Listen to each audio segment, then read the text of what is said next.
Welcome back, Patriots, for another episode of the Bald Brad Show, where we cover a bunch of different news that you need to know about heading into your work day, your work week.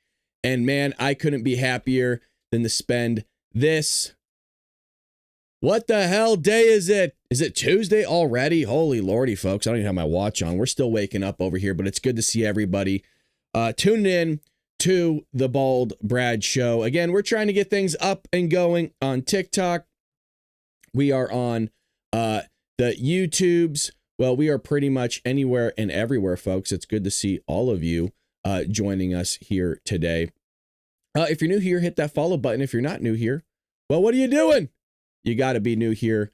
Hit that thumbs up button. Join us, folks. We would love for you to join us. Again, appreciate everybody that decided to follow the show this fine morning. Alrighty, I think we're good here. I think we got everything ready to go over there on TikTok. With that being said, we're going to be talking a lot about Israel. We got a lot of other updates in the news today. We're going to be here for a couple hours, folks, so buckle up.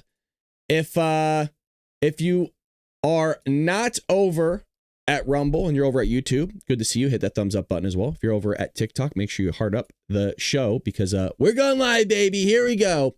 We got live updates here on Israel. Eliminates more Iranian commanders as Trump weighs in on the situation. Now, yesterday was bonkers. I don't know if you're aware, but Donald Trump was at the G7 and things started to pop off over there in Israel. I don't know what was going on, but air raid sirens were firing off. You had Donald Trump releasing an X post saying, hey, you need to immediately evacuate from Iran or Iran. They always go after me for saying it differently. God forbid. And the whole place, I mean, folks, you know when you watch these end of the world movies where everybody's getting out of the way, everybody's ditching the scene, everybody's getting out of town? That's exactly what took place. Now, for me, it didn't look like an end of the world scenario, only because I live in California, and California, well, always looks like a doomsday scenario, to be fair, because there's always traffic. There's always things that have gone south. There's always things that are bad. So it wasn't drastic to me, but for anybody that's not used to traffic, that's not used to congestion, well, it was what Independence Day looked like on the freeway. You know that scene where they're sitting in the car because they're trying to get out of, I think, Washington, D.C. or whatever, and it's just gridlocked? That's exactly what Tehran looked like last night because Donald Trump spooked the crap out of them. It was rough. Well, we do have more live updates for all of you. The most recent update here is IDF eliminates top Iranian military leader days after killing his predecessor. So this is remarkable that they're still able to target these guys.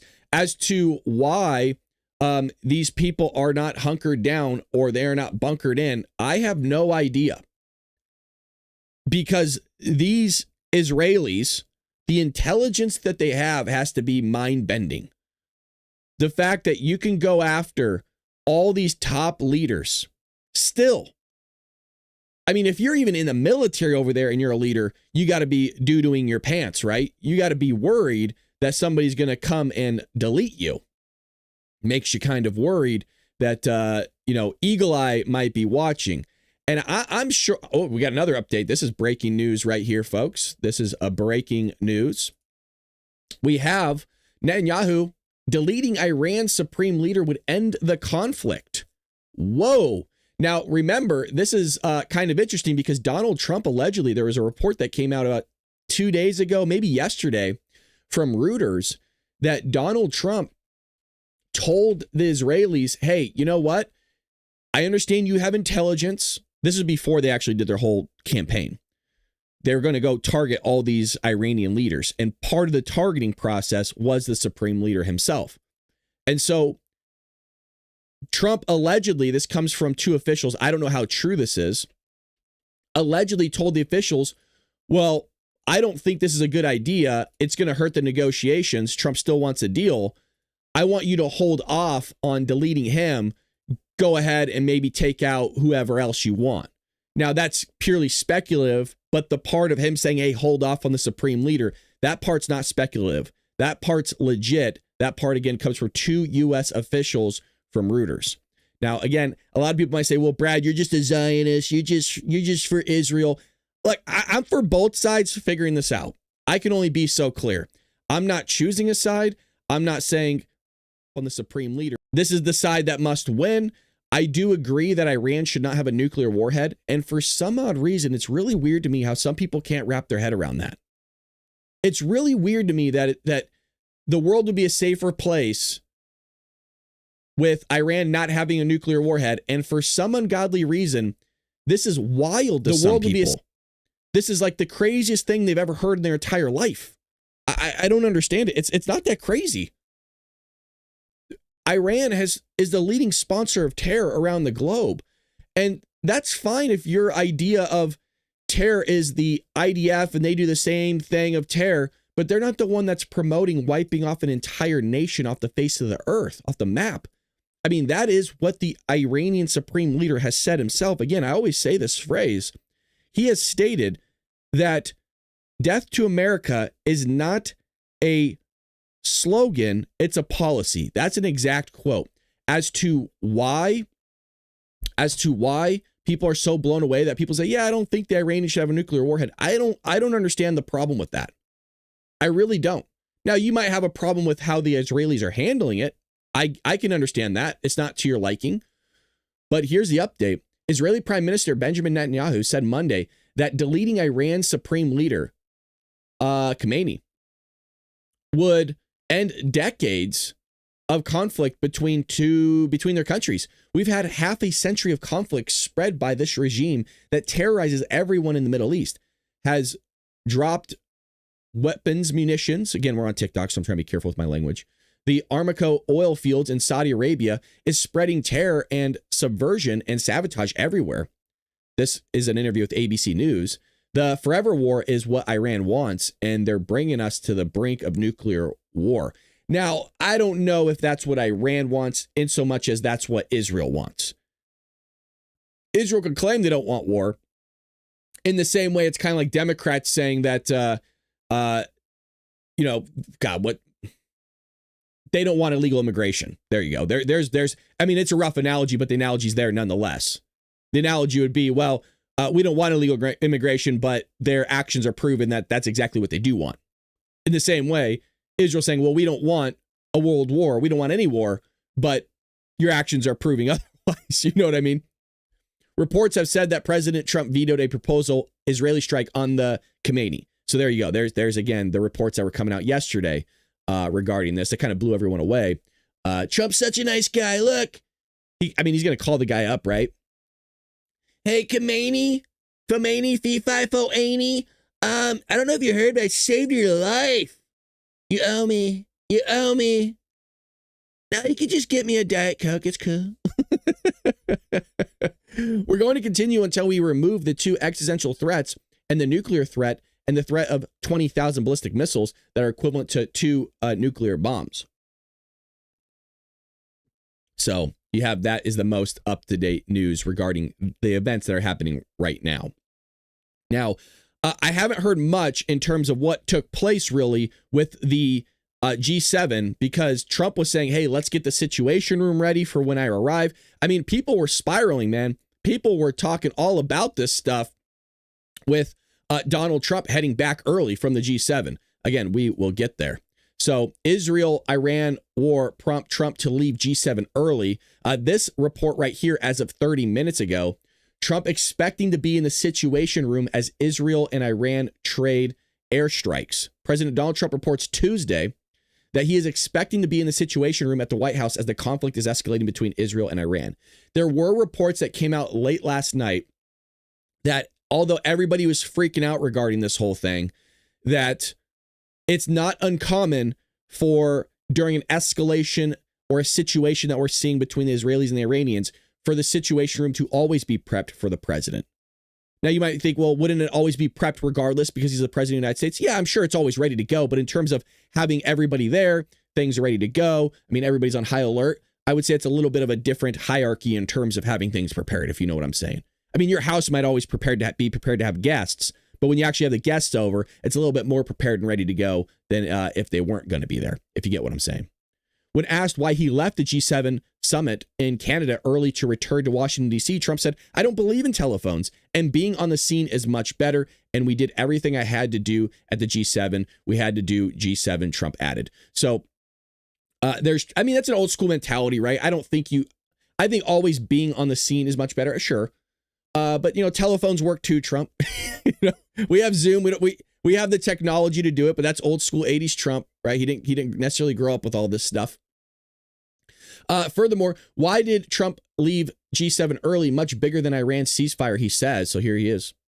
Let's see if we can play this. Let's see if it works. Your business still stuck in the Stone Age. Of course, we get an ad. So while we're waiting on that, President Donald Trump denied reports on Tuesday that the G7 left amid the summit. Into the modern. Here we go. Former Communications Director for House Speaker Kevin McCarthy, Mark Martin Bednar.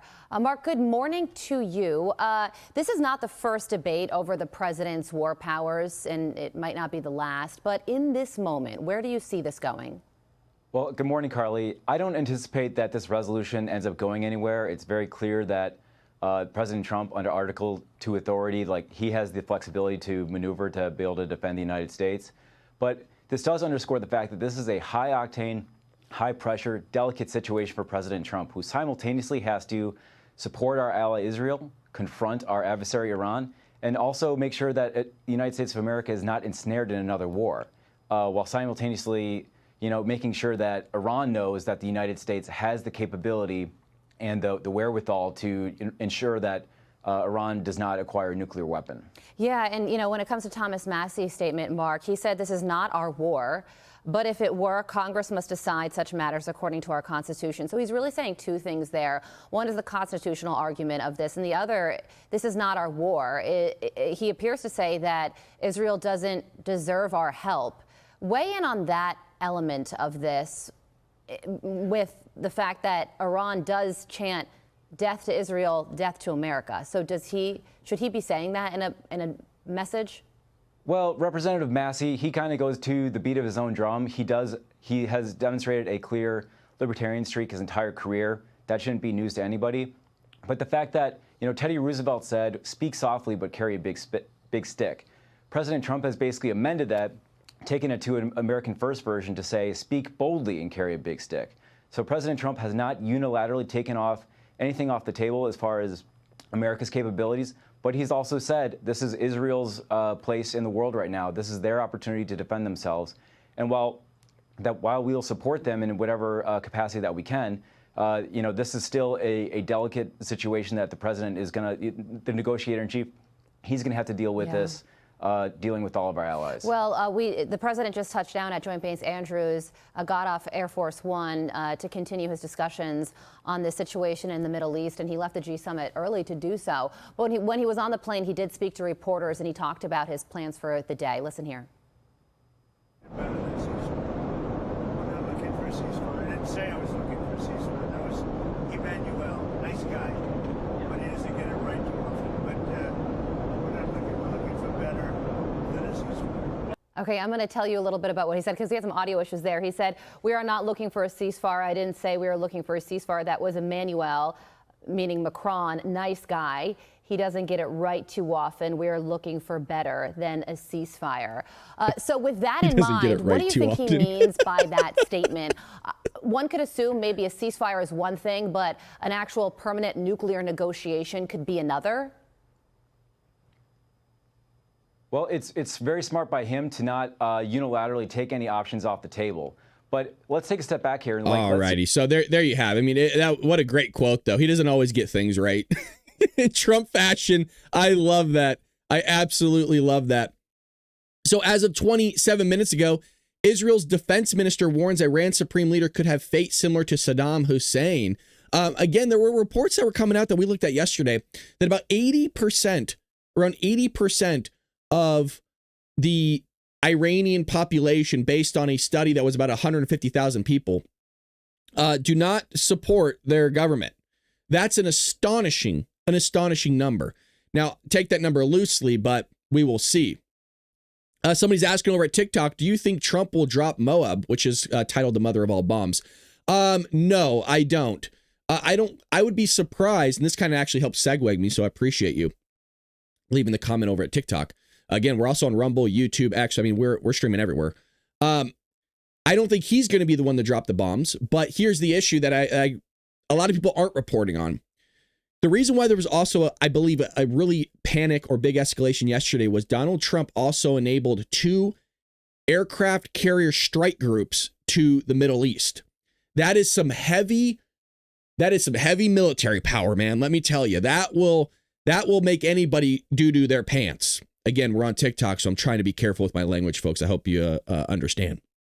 So now they were saying, well, it's just for refueling purposes, not 2 aircraft strike groups. I don't think so. You could say that all you want, but I'm not exactly sure if that's true or not. So the mother of all bombs is a big bomb. He has dropped it in the past during his first administration. We've seen it before. But when you see those boys move, you got to wonder what's going to happen here. I'm hoping, this is what I hope. I hope Donald Trump does not get pulled into this mess. I am comfortable with him having those because he has 2 U.S. destroyers out there in the Mediterranean. And I'm being told that the purpose of those U.S. destroyers is to help protect Israel from ballistic missiles coming in from Iran. And that is it. I don't want American troops on the ground. I don't want jets flying over. Let's see if we can get a deal going. Have the Israelis continue to pummel these military bases and nuclear sites. And hopefully you will have the supreme leader come to his wherewithal, maybe, untighten that headband a little bit, bud, and come to the negotiation table so that everybody can have a little bit of peace here on earth. Just a little bit of peace. Can I just not sip my cup of coffee in peace for once? Q says, I wonder if he sent them just for a sign of strength. Maybe. That's like, Trump flexing one gun. That's like him bringing out the other one. Flexing both, man. 2? Woo. So, quote, I warn the Iranian dictator against continuing to commit war crimes and launching missiles at Israeli civilians. Now, remember, the Chinese are also saying the Israelis are committing war crimes as well. It's going both ways. He would do well to remember the fate of the dictator in the country neighboring Iran who chose this same path against the state of Israel, Kotz said during a meeting with Israeli Defense Force leaders. I don't think he's totally wrong here. And based on what I was watching yesterday with all the reports and all the interviews, there was a lot of talk about having a regime change. Now, before the talk was, hey, we're just going after their nuclear sites. That was it. We don't want them on nuclear. You see how the goalpost is kind of shifting here, where you give somebody an inch and maybe they're going to want to take a mile. I don't blame them for wanting to have a regime change if you're the Israelis. Meaning I understand their viewpoint. I understand where they're coming from. But I also understand that you're moving the goalpost and you're kind of doing a little bit more than what you said you were going to do. You said you just wanted to make sure they didn't have a nuclear warhead, but you were going to target the nuclear sites. Everyone's like, oh, okay, I get that. That makes sense. Yeah, you want to stop them from getting one of those bad boys. But then now you're saying, oh, well, we're taking out all their top leaders and we're taking out their scientists. And then we're going to take out their government, or at least we want their government to, be a coup or something, or replace their regime. I mean, it's kind of moving. I understand it. I fully understand what they're doing and why they're doing it. But anywho, there's an update right here where China is evacuating its citizens from Israel, Iran. Whoa. China's foreign ministry announced Tuesday that Beijing is evacuating its citizens from Israel and Iran. Quote, the Chinese foreign ministry and relevant embassies and consulates are working with other government agencies to do everything possible to keep Chinese nationals in Iran and Israel safe and swiftly organize their evacuation. Chinese nationals in Israel and Iran, please contact our local embassies and consulates. Talk about being late. Hello, this was a week ago. Why am I saying this? Dude, Trump gave this same announcement like last week. Around this time, by the way, which was one of the indicators that I knew something was going to pop off in the Middle East. Again, it was an indicator that I knew that, hey, something big's going to happen. And as I told you before on TikTok, what everybody call me, oh, you're a fear monger, you're a warmonger, oh, look at you, you Zionist, like all these names, right? Guess who was right? Guess who was right once again? It's weird. how many times I have to be right. I hate to say it, folks, because I want to be wrong sometimes. I'm like Trump. I want to be wrong, but I'm never wrong. I'll miss the mark just slightly, but I'm still in the realm of being right. Okay? I want to be wrong, but I'm right. I'm right and I want to be wrong. There's no happy medium. Damned if you do, you're damned if you don't. Hilarious. Hilarious. If you're enjoying what you're seeing here, hit that heart button over at TikTok. Hit that thumbs up button on Rumble and YouTube. Again, we are everywhere, folks. I also do want to make an announcement now that we got TikTok running and we seem to be streaming everywhere. What we are going to be doing is we're going to be gaming on Bald Brad channel. You know, we're on summer. We might as well use the hours that we have. We're going to be gaming. I'm going to be playing a lot of PoE 1, Path of Exile 1. So if you see that up, if you want to come in and hang out, feel free. Be nice to have the chat getting and going. But if you are not into watching somebody play video games and streaming and talking like we are here, then not your vibe. But just be on the lookout for it. But again, our morning show is 6 a.m. Pacific Standard Time for the Bald Brad Show, and then we also have Dark MAGA as well. So we will have Dark MAGA tonight, and that is open to everybody, by the way. David, I am trying to stream on Kick right now, but it keeps kicking me. No pun intended. Yes, I know. Kick keeps kicking me. I'm not sure. Rumble Studio is having issues, so I'm going to try to get that multi-streaming set up. Have a little side thing for that possibly. But I am on Kick, so you can go follow me right now over there on Kick. Let me actually give you my my information over there. Again, what we're going to be moving into next is Trump says Tehran wants to talk about Israel and ceasefire after pummeling from Israel. Yeah, I wouldn't blame them if that's the case. I would say probably a good idea to get over there. Here's my Kick channel for those that want it on TikTok, for those that want it on YouTube, and for those that want it on Rumble. So there's my Kick. You can go follow me over there. Just look for Bald Brad anywhere and everywhere, and you're going to find me. There's only one Baldy, and that's me, baby. I don't blame Iran if they want to come and talk. Okay, probably now's the time, especially with Trump's warning. I don't know if Trump's warning yesterday was a sign of strength. Again, somebody wrote that in the chat, a sign of strength in a different manner of saying, with a push of a button, meaning TikTok or Twitter, I could scare the crap out of an entire country. Again, with a single tweet, Trump displaced millions of people. Bonkers. President Donald Trump said on Monday that Iran wants to talk about a de-escalation with Israel after suffering days of bombardment. Well, again, what's there to talk about? Here's my question. I understand Trump's like, look, we want to make a deal. I want to get Steve Witkoff over there, which is what he wants to do. But what deal needs to be made here? I'm kind of confused with this. Genuinely. The deal is that you don't have any nuclear weapons. I mean, that's all they need to do. They need to call up Trump and say, okay, we're done. I'm sorry, I tap out. Daddy Trump, I tap.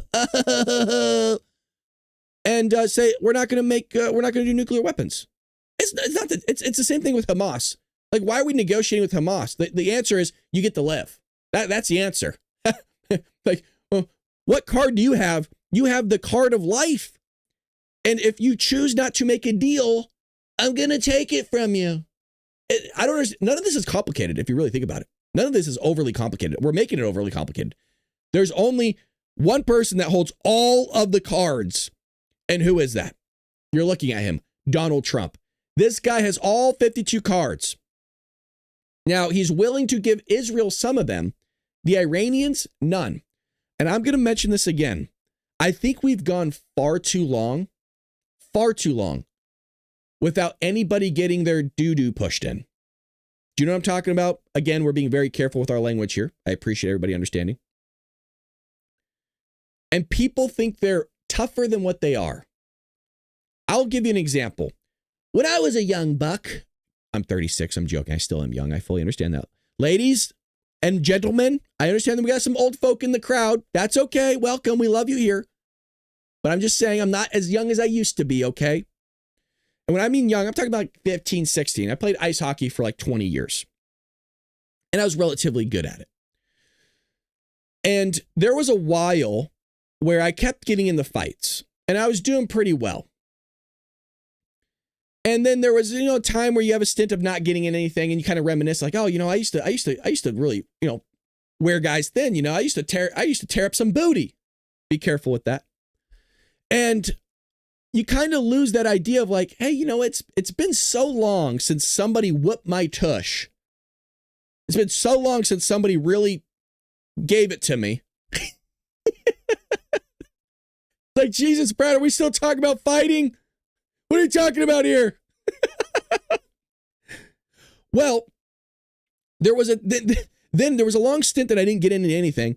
And then finally, man, there was this guy I lined up next to on a face-off dot. I still to this day remember because he destroyed me. He was like a pretty boy. He looked like Thor. You know how Thor's blonde, just good looking guy. And I was like, we're talking crap the entire game. And then we finally line up next to each other. I was like, look, let's just go. So we get in a fight. And man, it was like a sure thing. I was like, I'm going to destroy this guy. I'm going to whoop his butt. Blah, blah, blah. And kicked my you-know-what. It was one of the worst beatings I've had in my life. My lip was cut. I had a line right here from his freaking knuckles hitting my face. And my buddy, my best friend at the time, was actually in the stands. And I get ejected from the game. My mouth is all bleeding. And I'm texting him in my gear in the locker room. He's like, dude, you just got your butt kicked.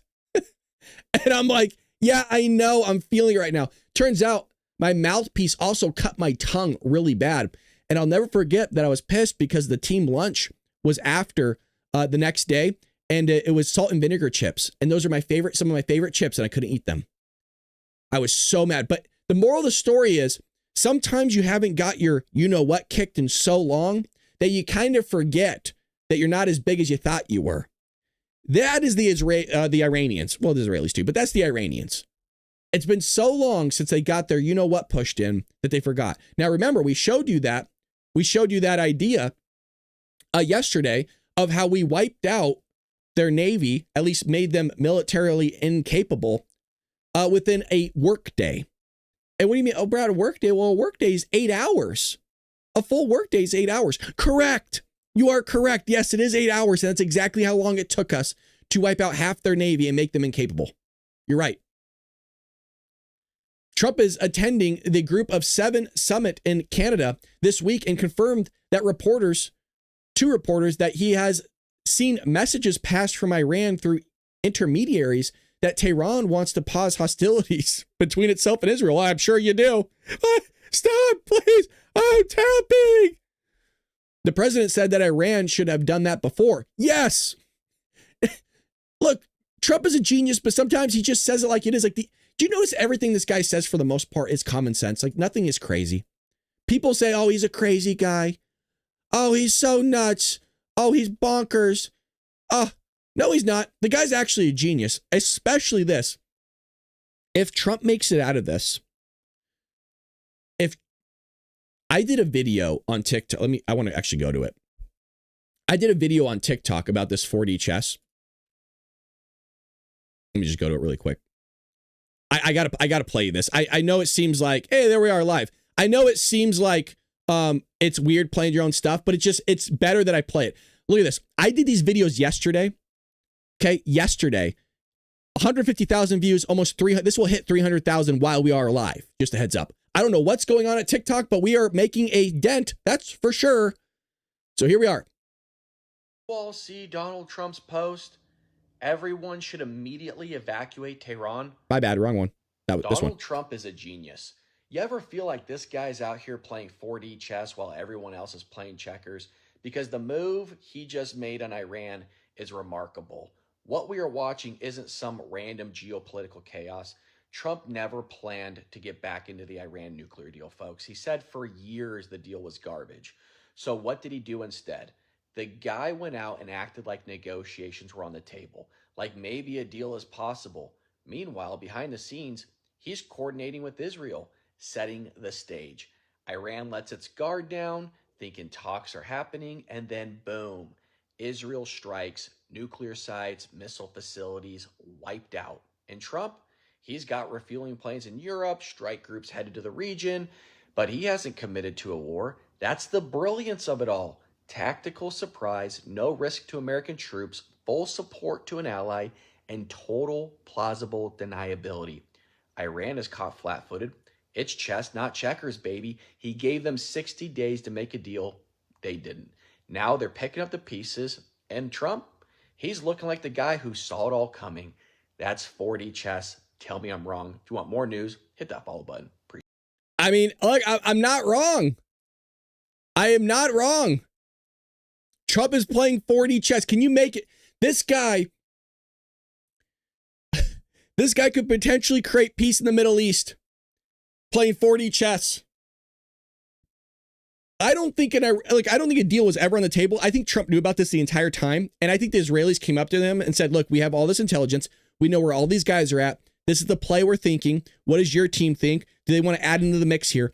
Donald Trump very well could create peace in the Middle East without ever doing really anything. Maybe we're reading way too far into it, but if this is the case, the guy is the smart, like an Elon Musk genius. Very well could happen, by the way. Very well could happen. I mean, I'm getting goosebumps talking about this. And you know this is just triggering the left, right? Because you're giving any sort of compliment to Donald Trump, God forbid. You might see one of the greatest military strategies in history. And I'm going to say that again because I really do believe that. If this is true, if this plays out the way that I think it is, and by the way, come here. We usually end up getting it right. I hate to say. This very well, if it goes according to how I think it's going to go, could be the greatest military strategy of all time. Ray says too much peace in the Middle East right now. Well, you probably just joined us, so you must have missed that. You must have missed that, Mark. But it's okay. Things go over people's heads all the time. It's okay, Ray. It's okay. We love you here, Ray. Ray, we love you. Again, if you're enjoying what you're seeing on TikTok, Rumble, YouTube, X, hit that like button. Greatly appreciate everybody. Here we go. They'd like to talk, but they should have done that before, said Trump. I had 60 days, and they had 60 days. On day 61, I said, we don't have a deal. They have to make a deal, and it's painful for both parties, but I say Iran is not winning this war, and they should talk, and they should talk immediately before it's too late. That is correct. Well, I think it's a little bit too late, that's for sure, for the Iranians. Tehran has expressed a willingness to negotiate to end hostilities, reaching out to Israel. Please help, God, stop, it hurts. The United States through intermediaries. Now, there are reports that Iran, is running low on munitions. There was reports that there was 2 Chinese craft that were flying in towards Iran and that they took off their trackers. Now, read that however you would like. Is there proof that they were carrying munitions? No. Is there proof that these, they could have been carrying plastic dog doo-doo for all we know? We don't know what was on those craft. Could have been, maybe.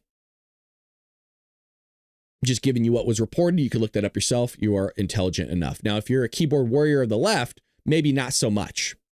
See, because the left they're not capable of using Google. Or when they're talked down to by all their other progressive buddies, it's rough. It's okay. You can Google stuff. I mean, there's Grok now. There's AI that will do everything for you. You don't even have to think. You don't even have to actually do the research yourself. You just put in the question and see if it's true or not. Even that's asking a lot. I'm not joking when I say people aren't capable of doing that. Please understand that. I'm not joking. The new generation, if you talk to any English teacher out there, what they will say is you will give them a prompt. And even then, they can't ask AI the answer to the question and write a paper on it. Bonkers. Iran has responded with missiles and drone barrages. Most of in the ordnance has been intercepted by Israeli Iron Dome. So there's that as well. Iranian strikes on Israel escalate, deleting at least 24 and damaging U.S. Embassy branch in Tel Aviv. So this is 4 hours ago. Trump says he has not reached out to Iran for peace talks. They know how to reach me. I love that quote. That's exactly what he needs to be saying. You know where to find me. I'm not. Why would Trump reach out to them? Nothing's happening to Trump. Trump's sitting in his freaking chair, his nice big leathery chair, and having a Diet Coke and enjoying life. Why on God's green earth would Trump reach out to the Iranians when they're being pummeled? I mean, I suppose, the guys, the Israelis have the Iranians in a chokehold and Trump's the referee. It's like a UFC fight. And Trump's going, you done yet? You tapping yet? You don't want to be done, do you? You should be done, you animal. You should be done. Can you believe this? Dana, because Dana's the, the big guy in the UFC. Dana, can you believe he's not tapping yet? Look at him. Oh, God, he's sweating. Oh, you're so sick. Oh, you're sweating? What is that? Oh, you're lacking in electrolytes. I just tasted it. We're a different show here, folks. It's the morning. You need the energy. You're welcome. You are welcome for the energy, baby. If you're enjoying what you're seeing on TikTok, everywhere, hit that like button. Thumbs up, heart. If you're able to join us over on TikTok, Jeff, and everybody else that follows me over there, heart the crap out of this live so that it pumps more people and we get more people out there. A lot of sexual references today. It's not my intention. It really isn't. Pump, well, the other ones I said while I was fighting, I can't remember because I'm still trying to wake up myself. I'm not going to hound this too hard, but Trump leaves G7 early over what's going on in the Middle East. What was odd to me was, and I tried to stay up as late as I could to follow this, when he gave that initial warning to Tehran to get the hell out of there, he was saying that he was leaving early, but then I heard reports late last night that he decided to stay. So that's why I have this up here, because I want to see if there's any sort of update with this. President Trump had a great day at the G7, signing the trade deal, which we'll get to with the United Kingdom. He is leaving after dinner with the heads of state. President Trump is encouraging Iranians to evacuate. So here's the tweet that everybody was talking about, the Truth Social post, I suppose. Complete bonkers. I mean, like I said, the traffic situation in Tehran was wild. Still no clue if there's anything planned on happening there. I haven't heard of anything happening in Tehran. As anybody else, let me know in the chat, but I have not seen any updates regarding this whole movement that took place. The choice is crystal clear. There's an opinion piece that I would like to break down because Netanyahu's kind of throwing Christians into the mix here. And as a Christian, I'm curious on what he's going to say. Christians must defend Israel as she confronts evil. So we've been doing this quite a bit, and this is something I've always wanted to do more of, and that we used to do probably 2.5 years ago, was we would break down opinion pieces quite often. Now, usually the opinion pieces that we broke down were more so from the left, and I would kind of beat the crap out of their argument. We mostly did that with The Atlantic, The Guardian, and The New York Post, as well as a few CNN opinion pieces. But this is kind of a little bit of a reversal of that, where now we got a right-wing source, and we're going to break it down and see if we agree with it. Now, this is the Daily Wire. I tend to agree with the Daily Wire, but how are you going to throw me as a Christian into the mix here? In stark contrast, the battle cries of anti-Semites and now the loud chorus of pundits defending Iran and its terror network, our message as Christians is this: preserve Israel and all she defends. As friends of Israel, of freedom, democracy, human rights, holy and ancient tradition, our prayers in her defense must overwhelm the rockets aimed at her annihilation. Now, who wrote this? Okay, Franklin.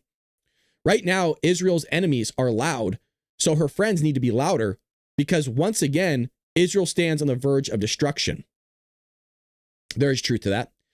We have the Iranian regime has openly and repeatedly vowed to annihilate the state of Israel. Since the October 7th terror attacks, Iran-backed terrorists have wreaked havoc, ruining their own country, Yemen, and others, while targeting Israeli civilians from afar. When their terrorist friends again launched dozens of rockets at Israel recently, with one landing at the airport, at least 8 individuals were seriously wounded. Over the weekend, Iran launched more missiles at Israel, and not at military targets, but at a typical fashion for Iran, at innocent civilians and young children. And now Iran has reached the brink of producing nuclear weapons. This is not a theory. This is a very existential threat. Now, one of the reports that came out yesterday was there was, and this is not surprising, that they found during this campaign allegedly more nuclear sites that were being ran without anybody's knowledge, which again builds credibility that these uranium enrichment isn't for energy, right? They kept saying, oh, well, this is for energy. Don't worry about it. All this uranium production is all for energy. I don't think so. Because why are you not allowing inspectors to come in? That's my question. And this is a question that they really struggle. And by they, I mean the progressive left, those that support what the Iranians are doing, they really struggle with trying to answer that question. Well, why don't you allow inspectors to come in if you have nothing to hide? Why are you hiding these nuclear installations that are allowing you to produce uranium at 60% or higher? It's a little odd. I mean, is it not a little odd? It is. And now Iran has reached the brink of producing nuclear weapons. We must say it clearly. There will be no second Holocaust. Now, to be fair, and I was listening to Asmongold talk about this yesterday, actually.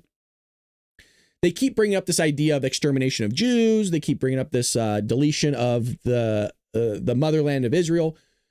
There's all truth to this, but when you bring in the Holocaust, I think people don't really have an appetite for this language anymore.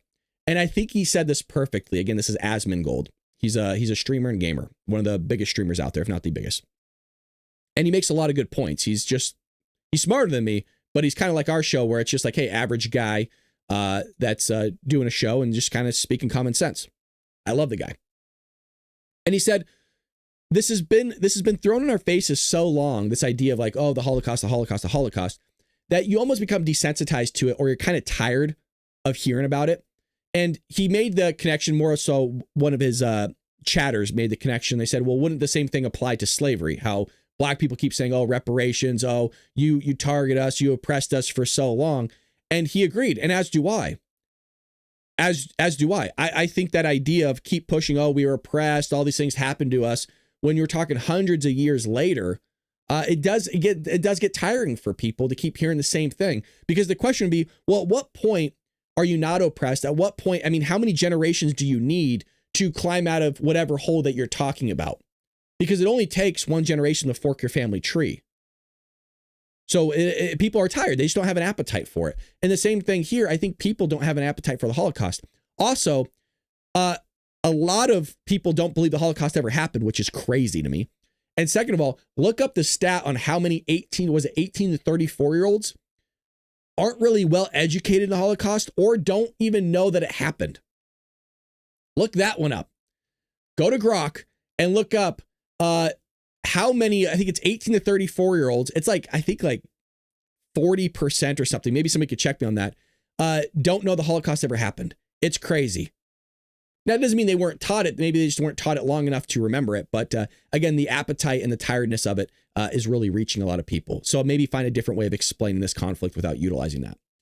With Iran as unhinged as ever before, the state of Israel was reborn for such a time as this. To be a refuge, a free nation with the ability to protect and defend the Jewish people, Israel has the moral and sovereign right to defend itself against those who seek its destruction. And look, that applies also to the Iranians. They have a right to defend themselves. They are a sovereign nation. Now, I don't think they should have a nuclear warhead. You don't need a nuclear warhead to defend yourself. But they have every right to defend themselves as well. So if you're going to launch an attack on Iran, fully expect missiles to be launched at your country as well, and don't be crying about it. We must stand in solidarity with our Jewish brothers and sisters, not only because of shared values, but because of our shared God who calls us to be a light in the darkness. I am incredibly thankful for the leaders of President Donald Trump who stood firmly with Israel in its time of need. This is beyond politics and policies. It is about moral clarity. As followers of Christ, we are called to pray for the peace of Jerusalem, to stand against injustice and take action, proving that we when we say never again, we meant it. I mean, okay, if that's what you're trying to do is take the Christian biblical text and connect it to the Jewish text, well, obviously they're all in the same book, same giant Bible, 66 books. But, I'm not, I as well don't really have a big appetite of people trying to inject what I should and shouldn't do as a Christian into politics. And I'll give you an example. There's always the people that will come out with illegal immigration and say, well, you should support illegal immigration because you're a Christian. Like, what would Jesus do? Well, Jesus said, give to Caesar's what is Caesar's. Jesus, just because you are a follower of Christ, you're a Christian, does not circumvent you from following the laws of which you're governed here in the physical realm. You need to follow the laws of physical and both spiritual. And so that was always my gripe with somebody that's always trying to bring in my faith, is that just because Jesus said, love thy neighbor. Yeah, I can love you, but tough love is also something that needs to be given as well. And by the way, God is the one that gave the most tough love amongst anybody else. I mean, God really slammed people around a little bit. Trump is a follower of Christ, and he slams people around too. I mean, God himself in Proverbs called people stupid. I mean, straight up in the Bible, it says the word stupid. And people get offended when you call them stupid. Oh, you can't say that. Well, why not? God did. God did. Don't give me in Bible talk. I'll pop off. I'll pop off. Don't you get me going. If you're enjoying what you're hearing, listening, and seeing, hit that like button. Greatly appreciate everybody over here. Thanks to all the viewers in the chat. We're not going anywhere. We're holding out for as long as we can. That's what she said. Trump lays into kooky Tucker Carlson over opposition of Israel strikes on Iran. Tucker and Trump were going at it yesterday, but not just Tucker and Trump. Tucker was kind of being thrown around by a lot of people that are pro-Israel. Ben Shapiro's podcast, Ben Shapiro kind of laid into him as well. And I think Ben went a little soft on him because I think Ben likes Tucker. I mean, he's been interviewed, Ben's interviewed Tucker and vice versa. And I like Tucker myself. And I think it's so, I think people are taking this a little too far. Whenever Trump calls Tucker, I'm sure Tucker laughed at this. This is the thing. Tucker Carlson most likely laughed because he knows who Trump is. He's talked to the guy. He's met with the guy. He's had Trump over for dinner. People love the drama. I don't think there's much drama here. I think there's Tucker voicing his opinion on what he thinks, and rightfully so. And there's Trump that says, that's going against my agenda, you kooky man. President Donald Trump spent part of his Monday trolling Tucker Carlson after former Fox News host questioned the president's handling of Iran and conflict in the Middle East. Last week in a newsletter, Carlson accused Trump of being complicit in Israel's strikes against Iran that sparked the current days long exchange between the two Middle Eastern powers. The newsletter arrived in the inboxes of Carlson's readers under the headline, quote, "This could be the final newsletter before all-out war." Some people are speculating he was talking about World War III. I don't know. You'd have to read into what he was saying to kind of get to that justification. Well, let's see. Earlier this week, unnamed Washington sources expressed concern over Israel's ability to fend off Iran's, it doesn't matter, retaliation, which would inevitably lead to Benjamin Netanyahu's ordering the American military to step in and fight on his country's behalf. On Thursday, Iran's president threatened to destroy any country that eliminates his government's nuclear facilities. Now the world will learn what that looks like. Well, nobody's learned yet. These are all words. And I'm not egging them on. It's not like I'm looking for it. I mean, I guess in some way, shape, or form, I kind of am, because you're saying that you're going to do something. I'm hearing the complete opposite. I'm hearing that Iran is not looking so hot at the moment. Let's just say their munitions are running low. Their entire military structure has completely been deleted. They don't know what to do. They're in a frenzy. That's why their missile strikes are slow. They're weak. They're being defended against. They don't know what to do. And I don't even think that the lower level people are really capable of leading something. I think Iran's going to be bending both knees. Right now, I think they're on one knee and they're trying to get back up. And I don't think it's going to happen. Somebody please explain to kooky Tucker Carlson that Iran cannot have a nuclear weapon. It's not that difficult. Again, I really am. I'm baffled. Trust me, I've thought about it, folks. I'm baffled that this is such a hard thing for people to grasp, that all he's saying you can't have a nuclear weapon. All this can end by the Iranians, especially the supreme leader. I shouldn't even be talking about the people, the leader, the government saying, yeah, okay, not a big deal. And then come to the table, stop funding terrorism, and just be a part of the world. It's kind of like, I mean, everybody's had that friend that's constantly in trouble, right? That you and your friends never get in trouble. You never get caught by the police. You never get pulled over or anything. Like, you're just good kids. But then you have that one kid that always complains that they're never invited over to the parties, right? They're never part of the group. Well, it's because you're a bad kid. You keep getting in trouble. We don't want to be a part of that. We don't want to be a part of it. We don't even want you to we don't want to bring you around because you're a jerk. You're enabling other people to come bully us. We're not fans of that. We don't like that. So you're not a good friend. You say that you're a friend. You say you want to be a part of everything, but you don't. You don't. I mean, that's what the Iranians are right now. We would love for them to be part of our friend group. We would love for them to come hang out, have parties, have a good time. But for some odd reason, they don't want to. They just want to continue to be knuckleheads. It's the wildest thing to me. You can have your country flourish. It's the same thing with a lot of countries over in the Middle East. I don't understand it. And maybe my ignorance is just bleeding so deep that I am not capable of grasping it. Maybe there's a huge or multiple puzzle pieces I'm missing. It's one of those. It's a giant one, or it's multiple puzzle pieces that I'm missing. That's it. You could just come to the table right now, negotiate.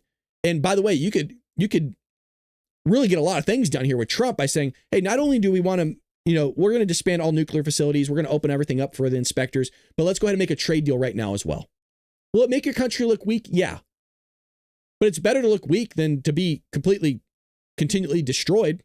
That would be nice. Trump's support for Israel in the Middle East policy appears to have alienated Carlson, as well as other isolationist-minded supporters. The comic Dave Smith recently called for Trump's impeachment over the president's handling of Iran. Oh God, here we are. It's another thing I don't think people have the appetite for is the continual impeachment of Trump. I mean, I think people are forgetting like his approval numbers are just amazing, especially when it comes to immigration. I supported him last year. I apologize for doing so. It was a bad calculation. At the time, it seemed like the right one, but he should be impeached and removed for this one. Smith said in a recent episode of Breaking Points, all of his supporters should turn on him. It's absolute betrayal of everything that he ran and campaigned on and everything he stood for. I mean, what a wild thing. What is he doing? I mean, really, what has he done other than allowed this to take place? And he's already said, I mean, he could be lying, most likely is. I didn't want Israel to do this. I told them no. What am I going to do? And then what they say is, well, you need to put sanctions on Israel. You need to, allow them to fend for themselves. Isn't that kind of what he's doing? I mean, look, Trump doesn't want to see people perish. So you almost don't kind of blame the guy for wanting to put defenses up there. As far as I'm aware, the Israelis are only going after military installation. It's the Iranians that are going after residential areas. I mean, look, I will say once the Israelis go after the Iranians' residential areas, which I'm sure there's been some sort of missile that's landed there. There's always some idiot in a fighter jet or whatever, or launching something. There's always some idiot. In the same way, kind of what they did with Gaza, right? The difference with Gaza is that you got a bunch of terror organizations on rooftops or in hospitals there or in ambulances using people as human shields. There's a vast difference. But the second you talk about that, right, you're pro-Israel, right? Oh, you're a Zionist. Oh, you just love Israel. Like, can't I just talk about what both sides are witnessing and just be kind of a third party and just talk about both and give my opinion on it without being on anybody's side? Well, you can't do that now. You have to be on somebody's side. God forbid that you just kind of what I could legitimately do, which is why these people are so psycho on the left, is I could just legitimately read the news and people will automatically assume what side I'm on. Now you could tell by the hat probably what side I'm on, but it is wild to me that they go, oh, well, what you're speaking of is crazy. And these are people with Trump derangement syndrome. Oh, none of what you said was true. And I've shared this before. It will legitimately be a CNN article that I would do a TikTok video on. Most of my videos on TikTok are done by progressive left outlets. Just so because I thrive off it. I thrive hearing them get triggered off everything I'm saying is false, while at the same time they're saying CNN's the most trustworthy news source out there. It's the most mind-blowing thing you'll ever see. Wild. This is also something I want to get into. If not now, when? Former Israeli Prime Minister praises Iranians, urging them to dispose regime. So this is what I'm talking about. The goalpost has moved to we're going to destroy your nuclear sites, to we're going after your military leaders, to now you need to replace your entire regime. Whether I agree with it or not, it doesn't make the statement any less true that this is what they're trying to do. In the midst of Israel's war with Iran, the Israeli Prime Minister sent a direct message to the Iranian people, assuring them that Israel is at war with the regime themselves that has cruelly oppressed them, and that there will never be a better time to rise up against it now. So what he's trying to do is get people out in the streets. Now, there were people allegedly, I mean, I've seen video of it, but you never know nowadays, of people out in the streets praising the attacks on their own country. Now, could that be true? I'm not sure. Could they be praising the attacks of Iranians going after the Israeli military the Iranian military going after the Israeli military? Yes.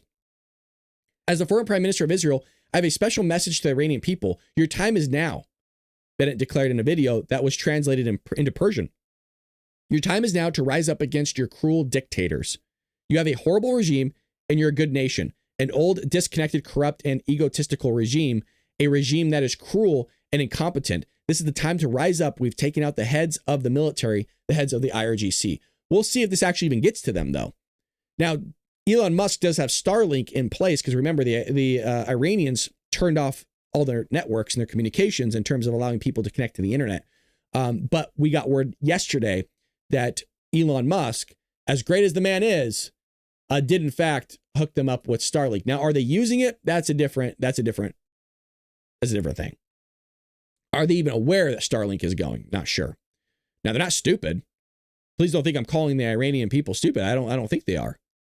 I think their supreme leader is, but that's a different conversation. And by the way, I have a lot of stake in this because it seems to be a common theme that it's really not only is the progressive left that gives me threats, but it's also whenever I talk about Iran or Iran, doesn't matter, I also seem to get threats coming in. It's like whenever I talk about both, like, and by the way, I don't even have to go hard in the paint on Iran at all before they start threatening me. I don't know what it is. I could just talk about what's happening and they start threatening me. It's the wildest thing. I don't know what it is with these people. Most of the people are great there, but you got some psychos. In the same way, I guess we have some psychos here. No, Chris, there's no World War III. That's not going to happen. Nobody wants World War III. China doesn't want it. Russia doesn't want it. We don't want it. Not going to happen. It's a little tough to have a world war when you got a bunch of countries that don't want to be involved. But that's my take. I could be wrong, but I'm not a prophet. Like if I was able to prophesize World War III, I'd be buying a lottery ticket right now, my friend. If not now, when? He asked rhetorically, there won't be a better time. And I want to tell you something. Israel is not at war with the Iranian people. We're at war with the regime, with the nuclear program. We respect the Iranian people. Here I am at Bat Yam, the city where roughly 50 to 70 buildings were hit. He said, I know you guys are being hit. We don't want to hit civilians. We respect you. At least they're being clear with their messaging, because I'm not seeing this messaging coming out from the Iranians, the supreme leader over there. Actually, I haven't really heard much of the supreme leader other than saying, hey, I'm going to destroy all you guys. That's basically what he said, which is in supreme leader fashion, by the way. So you don't think Russia gets involved? Well, remember, Russia is the one that was receiving munitions from the Iranians. So the question would be not so much Russia getting involved. The question would be, well, what's Russia going to do with the Ukrainian front? But where's Russia going to get their stuff? I mean, everybody's kind of leaning on China at the moment. And what's your thoughts on the gold? There's too much going on here. What's your thoughts with the Golden Dome? The Golden Dome needs to happen. I love the Golden Dome. The Golden Dome is beautiful. We need to put it in place. Reagan should have done it. Technology wasn't there. Technology's here now. Now, let's also break this down. But before I get into this, make sure you check out baldbrad.com, folks. We have a donation tab. Would love any support. A lot of you guys have been rising up over on YouTube, donating your hard-earned money. I really do appreciate everybody donating to the Bald Brad Show. It helps tremendously, folks. We're a one-man show here. I don't have producers. I don't have a company behind me.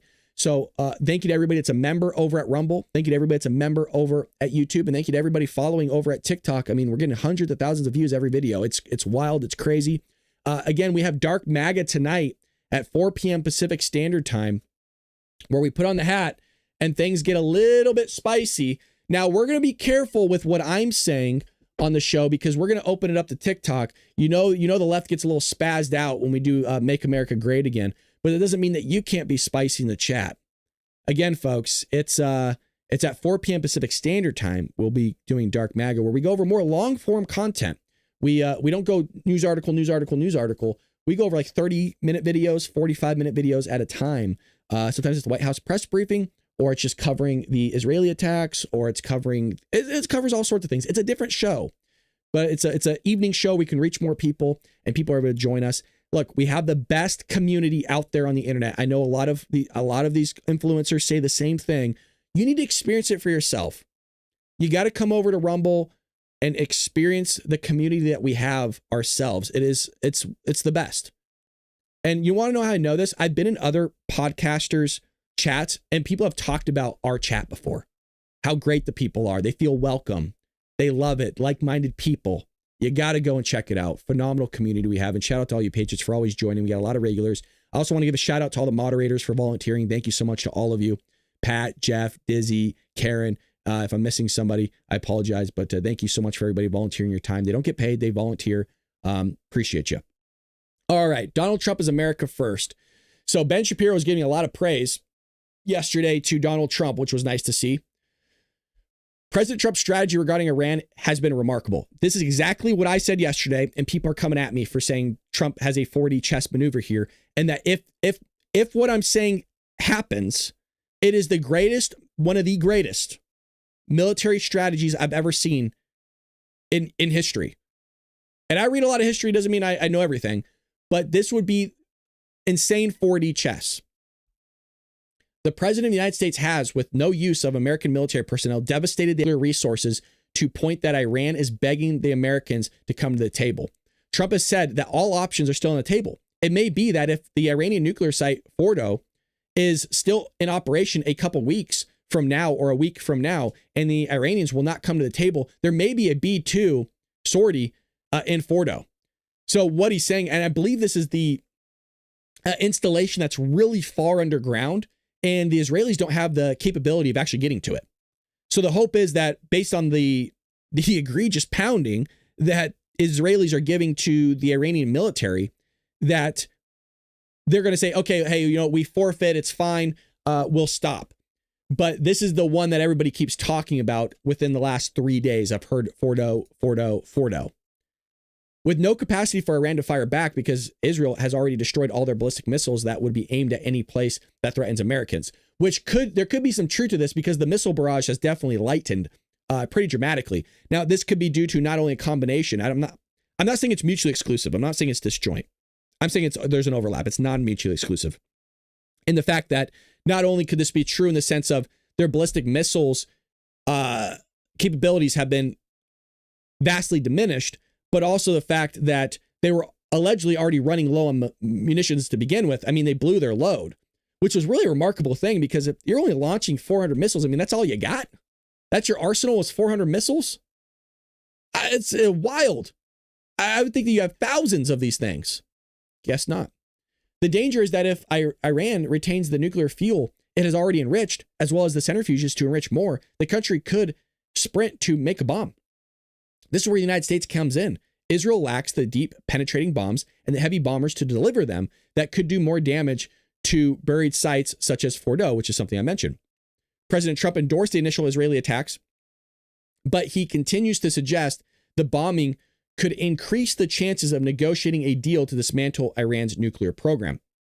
Meanwhile, President Trump is using the Israelis as the bad cop while he is the good cop. This is something I mentioned of the 4D chess a little bit. He's saying that the Iranians that the Israelis are doing what they are going to do, and we don't control them. They're their own country. They can do what they're going to do, and you can continue to weather that as best you can. But he's saying at a certain point, if this continues and you won't give up Fordo, there might be a B-2 headed your way. Or maybe we'll find some other way with Israel. Maybe Israel will do it on its own. We just don't know what's going to happen. President Trump has played this absolutely brilliantly. Correct. And I don't think he's getting the credit where credit's due here. Check this out. If you told people just a few years ago that Iran's nuclear regime would be on the precipice of collapse with zero regional fallout, and the United States would not have expanded a single offensive missile in the effort, people would have thought that this was a genius level stuff. Correct. And you know why? Because it is genius level stuff. Meanwhile, there are people on the right who have now declared that they are the leaders of MAGA, not Trump, and they are the great leaders of America First and MAGA. Well, what's wild is Donald Trump's the one that created MAGA. So now they're trying to turn their backs on Donald Trump, which is crazy. And we won't forget, I ain't turning my back on Trump. Even if I disagree with the guy and makes a mistake, again, my deadline is January 20th, 2027. That doesn't mean I'm going to turn my back on the guy. It just means I'm going to push a little bit harder on the show saying, hey, why is this not done? You've had 2 years. What's going on? You've had 2 years. I don't want to hear your excuses for not getting something done. I heard this with Joey for the last 4 years. I don't want to hear any more excuses. So Tucker Carlson put out a statement on Friday, which we went over. While Donald Trump has been speaking about America First, Tucker Carlson, who tours Moscow supermarkets to talk about how good the bread is and how he wishes that our subway system ran just like Moscow, only Tucker Carlson, who does interviews with the leadership of Qatar and talks about how they are amazing ally to the United States while simultaneously supporting Hamas, only Tucker Carlson, who hosts people like Daryl Cooper, who calls the greatest and most honest historian in America, the same guy who over the weekend suggested America should launch missiles into Tel Aviv, only Tucker Carlson is truly America first, not Donald Trump. Not Donald Trump, who built America First movement, who built MAGA. Only Tucker Carlson and his friends are truly MAGA and America First. So he goes on to basically talk about how Trump is basically putting America first through all his initiatives and always been that way. I think it's a great article to display that 4D chess maneuver that I was describing before that I posted on. Ben Shapiro seems to be giving light to that same thinking as well, which is kind of cool. It's always nice when you have somebody smarter than you and has a bigger platform kind of reiterating your same thinking, which was kind of cool to see Ben Shapiro do, where that 4D chess maneuver of, hey, you know what? He's moving all these pieces around and still getting what he wants without actually having to do anything. So that was kind of cool to see. Now, some other news here, kind of hopefully moving away at this point, I think if I remember correctly, moving away from the Israel-Iranian conflict. We've been doing an hour on it, but I think this is important. Like, it's world news, folks. This could drag us in. It could potentially drag us into a World War III. I think it's important to give it the credit where it's due. And also it's the biggest headline out there right now. I mean, it really is. So people get upset when, well, we don't need an hour of this news. Why not? Well, that's okay. Then you go to somebody else to watch something else. You know what I mean? It's not a big deal. It's okay. We don't do this for a living here. We do it as a hobby, and we have a good time doing it. There you go. Pat says question everything. Both, fair to both sides, Trump, UK Prime Minister Starmer say they have a deal on trade. Now you might be asking, well, wasn't there a deal already? Didn't we have a massive news conference about this like a few weeks ago? President Donald Trump and UK Prime Minister Keir Starmer on Monday announced a trade agreement to cut tariffs between the two countries. The two leaders announced a trade agreement on the sidelines of the Group of Seven summit in Canada. The president said the deal is fair of both sides. So here we go. Let's see the clip here. We have our trade agreement with the European Union, and it's a fair deal for both. Going to produce a lot of jobs, a lot of income, and we have many other ones coming. But you see the level of enthusiasm is very good. But the relationship that we have is fantastic. So I just want to congratulate you. Well, Donald, thank you very much. This now implements on car tariffs and aerospace, our really important agreement. And so this is a very good day for both of our countries, a real sign of strength. So thank you again, Donald. A really important day for both of us. Great people. Great people. We love them. They're phenomenal. A copy of the general agreement released by the White House would set a 10% tariff for the first 100,000 vehicles imported to the United States from Britain. The agreement would also remove a host of tariffs on aerospace products. The agreement does not set final terms for trade on aluminum and steel. The outline said that the British government would be working to meet with American standards to supply chain security. In general terms, the United Kingdom also committed to working to meet American requirements on security for supply chains of steel and aluminum products intended for export to the United States, and on the nature of ownership of relevant production facilities.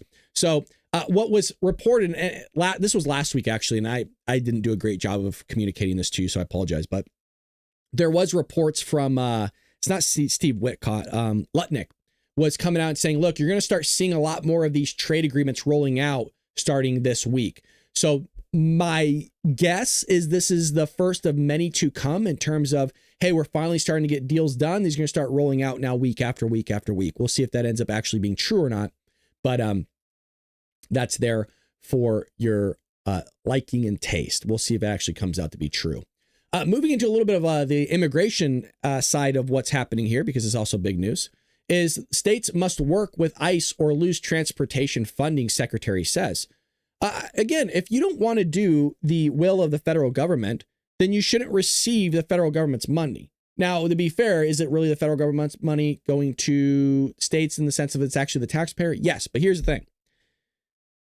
Federal money goes to different states. Different states have different ideologies. We're a union. In the same way, it's kind of like, I live in California. I don't think you guys should be funding our BS over here in California, if that makes sense. In the same way, I shouldn't be funding your BS over in your state. States that do not cooperate with federal immigration enforcement will lose funding from the Department of Transportation. The U.S. DOT will not fund rogue state actors who refuse to cooperate with federal immigration enforcement. Correct. This should have been done a long time ago. I don't even know why this is a conversation. What point are we going to end with the warnings here? This is why people, you give them an inch and take a mile. I see this a lot, not just in the education system, but I see this a lot even as a referee in ice hockey, is that when, a teenage kid, 12 years old, starts cussing you out as an adult on the ice, and you eject them from the game because they said something extremely inappropriate that I couldn't even say here on air that's sometimes even racist, their minds are blown because they go, well, you didn't give me a warning. I don't need to give you a warning. Me giving you a warning is me being polite. But if you want to talk to me like that or act like that, I'm not going to give you the politeness back. You could just leave. And I will tell you that is the most common form I see when you give somebody some sort of consequence for something they did. Their minds are blown, you guys. How often do you see that nowadays? All the time. And people are being ran over in the streets right now by cars in protest. Yes. There's a car coming and you're trying to stop it in the street. I hate to say it, but you deserve. You deserve. By the way, if I was in the middle of the street and I saw an oncoming car and I was ran over because I decided that I thought I could stop that car, I do not blame that driver at all. And I don't expect anybody else to. I'm the one to blame because I'm the idiot. I decided to get in front of an oncoming vehicle. Big problem. Very big problem. How many videos have we seen here on the Bald Brad Show where we cover people being hit by something and their minds are spinning like they can't wrap their head around it? How could you? That's my sister. How could you run her over? Well, I don't know. She was going in front of a vehicle that was moving. That's kind of expected to happen. Yeah, you know what? Why don't you try to do that with a train? Let's see what happens. Can you go ahead? Go. No. I don't want to hear it. I want you to go protest right in front of an oncoming train, and I want to see what happens. I'm just curious. I don't know. I know I'm dumb like you. I'm dumb like you. Look, you say that you could stop a car. I'm going to be dumb too. Let's just all be stupid here. Go do it in front of a train. I got a good buddy that works on, actually works, knows everything about trains. He's crazy about trains. I love this guy. I've known him for decades. I referee with him. Guy's freaking awesome. Runs the train. I know stories that I can't even express to you on here that he shares with me in the locker room before we go out and do a big game. Can we ask some of these people that think it's okay to stand in front of a car to do it in front of a train? I'm curious. I don't know what would happen. That's why I'm asking.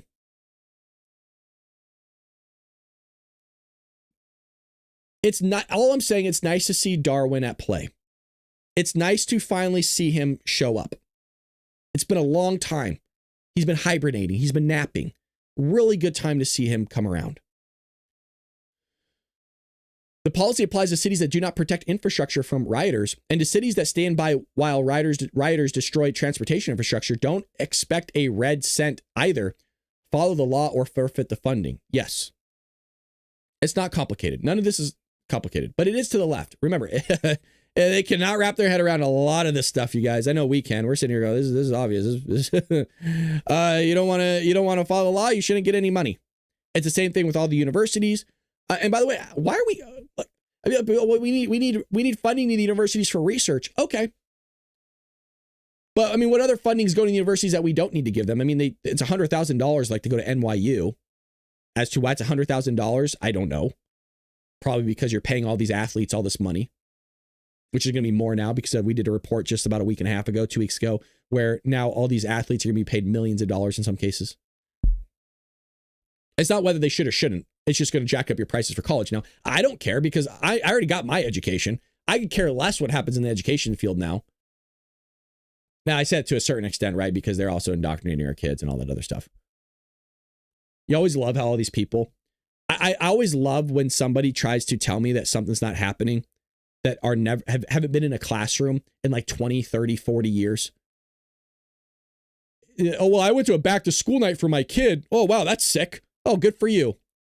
You spent 15 minutes in a classroom sick in the last 40 years, and you're going to tell me how it's ran? Gotcha. Okay. Gotcha. Now, that's one of the few things you actually can't get a book on necessarily, because there's not really that many books that tell you about teacher experiences inside the classroom. So it's not something you can exactly read up on. And by the way, there's not many. When you tell me a podcaster that's had on an actual teacher that's described what's going on in the education system as of late, maybe one. Anybody? But remember, everybody has something to say about it. Democrat and Republican always has something to say about the education system. Where's all the teachers being brought on? Where? You can't say I haven't asked. I got email proof that I've requested me on everybody's show. Not even an email back. Oh, you're too small. Why would that matter? I love this. I was literally told by a major influencer, oh, well, you should find a show to go on that's your size. This was probably like when I was at like 60,000 subscribers or something like that. Wait a minute. So you're telling me I need to have the same size viewership to talk about something that you know nothing about and don't have anybody else that has the capacity to do this, at least in your sphere, that's willing to come on and talk about what's going on in the education system? I need to find somebody that's also 60,000 subscribers to talk about an issue that's of great importance, so much so that you're willing to talk about it on your show? Really? Does that make any sense? So I got my gripe with political commentators on the right as well. It's like, you don't care. You don't care. Give me a break. You'll say a bunch of nonsense. Like, oh, the voucher system will work. Explain to me how the voucher system is going to work. Because you gave a kid an iPad? You gave him a screen to learn from? The resources are better? What resources? You go from one textbook to the other. You could literally go from an underserved area, like what's called a high needs school. I know I'm deviating from here for a moment. You go from a high needs school and say the ghettos of ghetto to a nice school. You could be using what's called Big Ideas textbook in that ghetto school, we'll say. And you can go to a nice school that's using the exact same textbook called Big Ideas.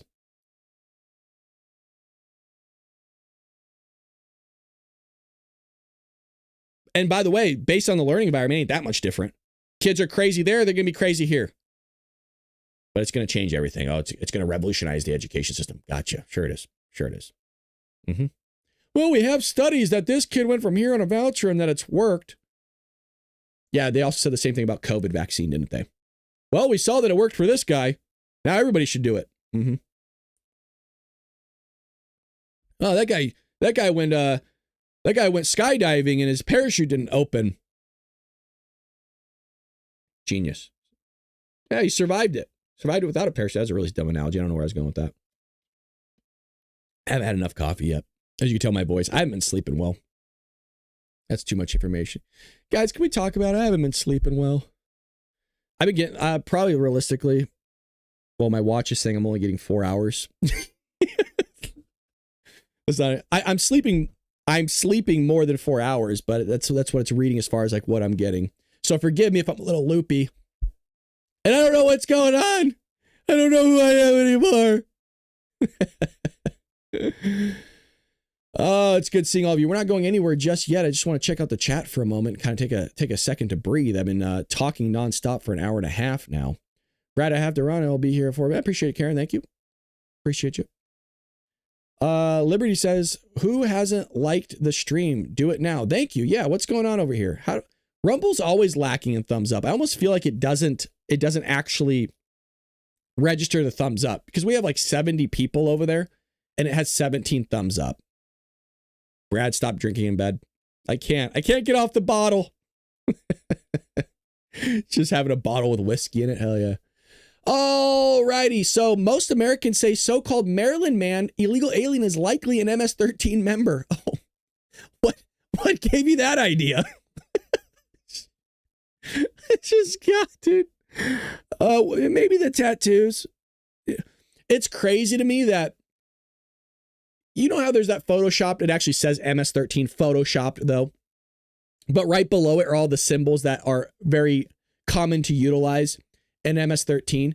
You gotta love as if these people have never spoken to a gang unit officer or somebody that's working undercover in gangs.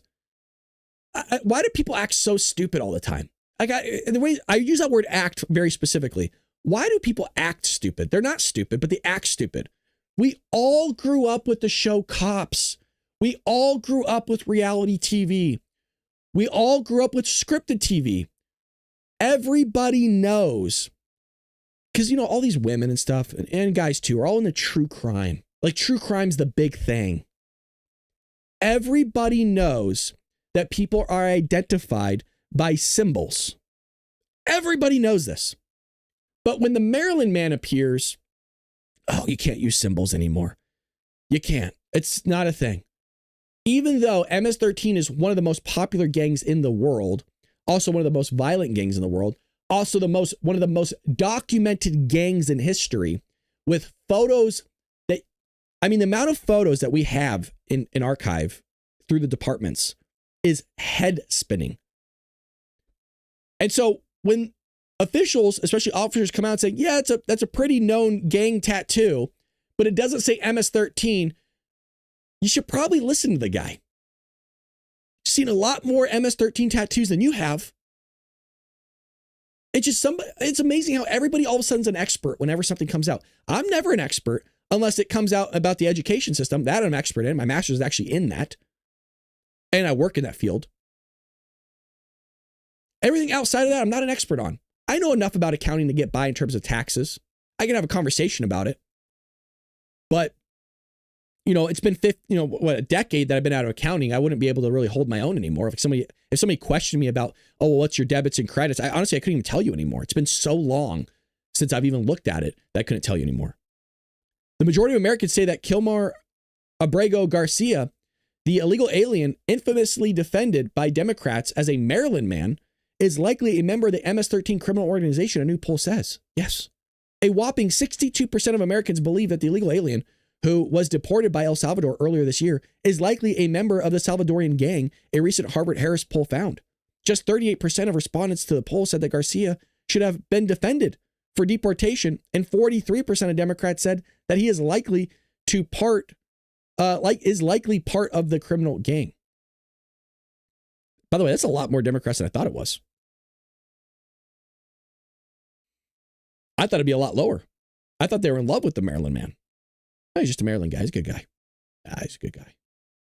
Oh, yeah, I mean, you could tell, right? Isn't it amazing that Democrats will go to an entirely another country for somebody that's not even an American citizen, but yet you have American citizens that were. I didn't see him go to Gaza.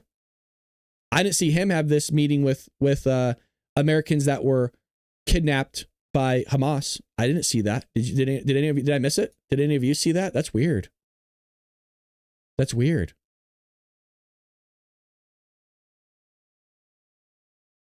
I just who was that white guy that got thrown into like the gulag over there in North Korea? Yeah, he got thrown in a work camp, and then they gave him back, and he's basically his brain was like mush. He ended up passing away, which is terrible. I didn't see a Democrat go over there. By the way, I didn't see a Republican either, but I'm just curious. Anybody see a Democrat go over there for any Americans? Just trying to see. Brittany Gardner, maybe? Which is one of the worst trades in human history. 43% of Democrats. That's a remarkable number. Good for them. Looks like they're waking up slightly. Garcia's case became a lightning rod for Democrats in Congress who claimed that the illegal alien was a Maryland man and who was mistakenly deported back to his home country of El Salvador. God forbid we send somebody home. So terrible. Give them a nice flight home and we're the bad guys. Multiple courts previously found that Abrego Garcia has connections to MS-13 and that the Trump administration designated as a foreign terror organization shortly after taking office. The survey's findings were released just after Garcia was brought back into the United States from El Salvador to face trial for human trafficking charges. The illegal alien was pulled over by the Tennessee Highway Patrol in 2022 while transporting several men who said they did not have driver's license and couldn't speak English. Yeah, I was just taking him to a construction site. I think that's actually what he said, by the way. Yeah, we're just moving people to work. I'm going to work. And he changed his story like 5 times. Yeah, I know. Which is so typical of liars on the show Cops. Again, I grew up years of watching the show Cops. My grandfather was a cop. My dad was a cop. My dad's friends were cops. My friends are cops. I know a lot of cops. And I know a lot of military people. That's why we wear the hat, baby. We're big supporters. Why does this always look crooked on me? I'm a supporter. Jesus. Lord Rikas. Do I look okay, guys? Guys, do I look good? Do I look okay? We looking handsome? I can't tell. Jesus, I look like a wreck. We talk about it. I look terrible. I shaved for you guys. I shaved. That's what she said.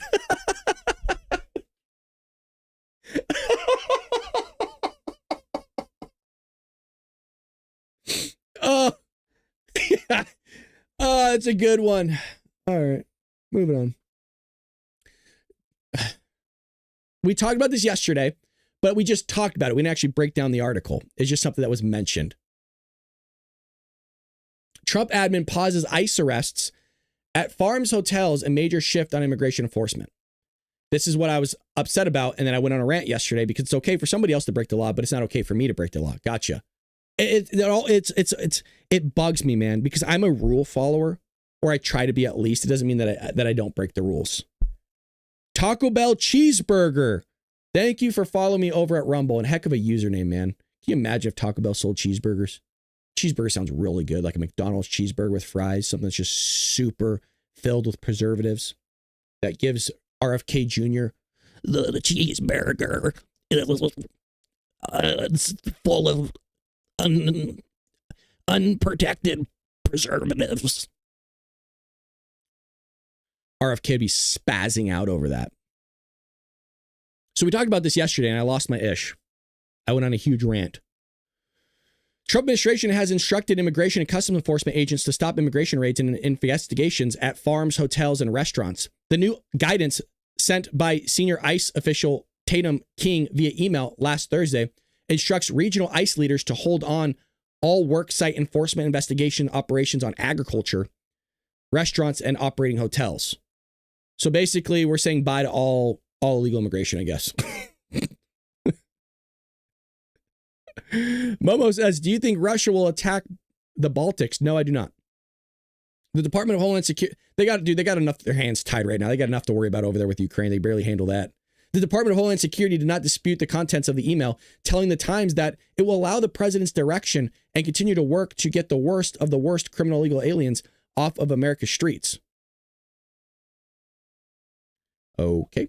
So basically, I'm going to predict what's going to happen here. My prediction is this. There's not going to be mass deportations. There's only going to be, quote, air quotes for those on audio. We got a lot of people listening on audio because they're at work. Air quotes for mass deportations for just criminals. That's all that's going to happen. So the next 4 years here, don't expect all the people that are here illegally to be gone, like Tom Homan said that Trump promised in the campaign. That ain't happening. It's gone. Expectation kaput.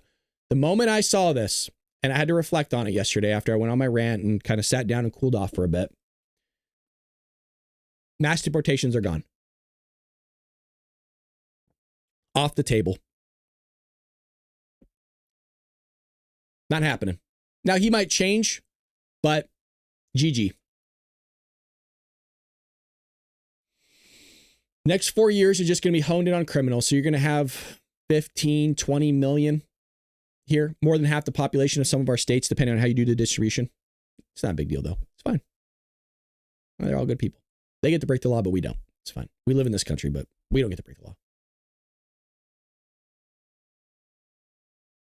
I don't even want to read it. It's only going to piss me off. Trump orders ICE to step up operations in major Democrat-run cities. So see the wish-wash? But it's going to be for criminals. I haven't read this. I guarantee you this is for criminals only.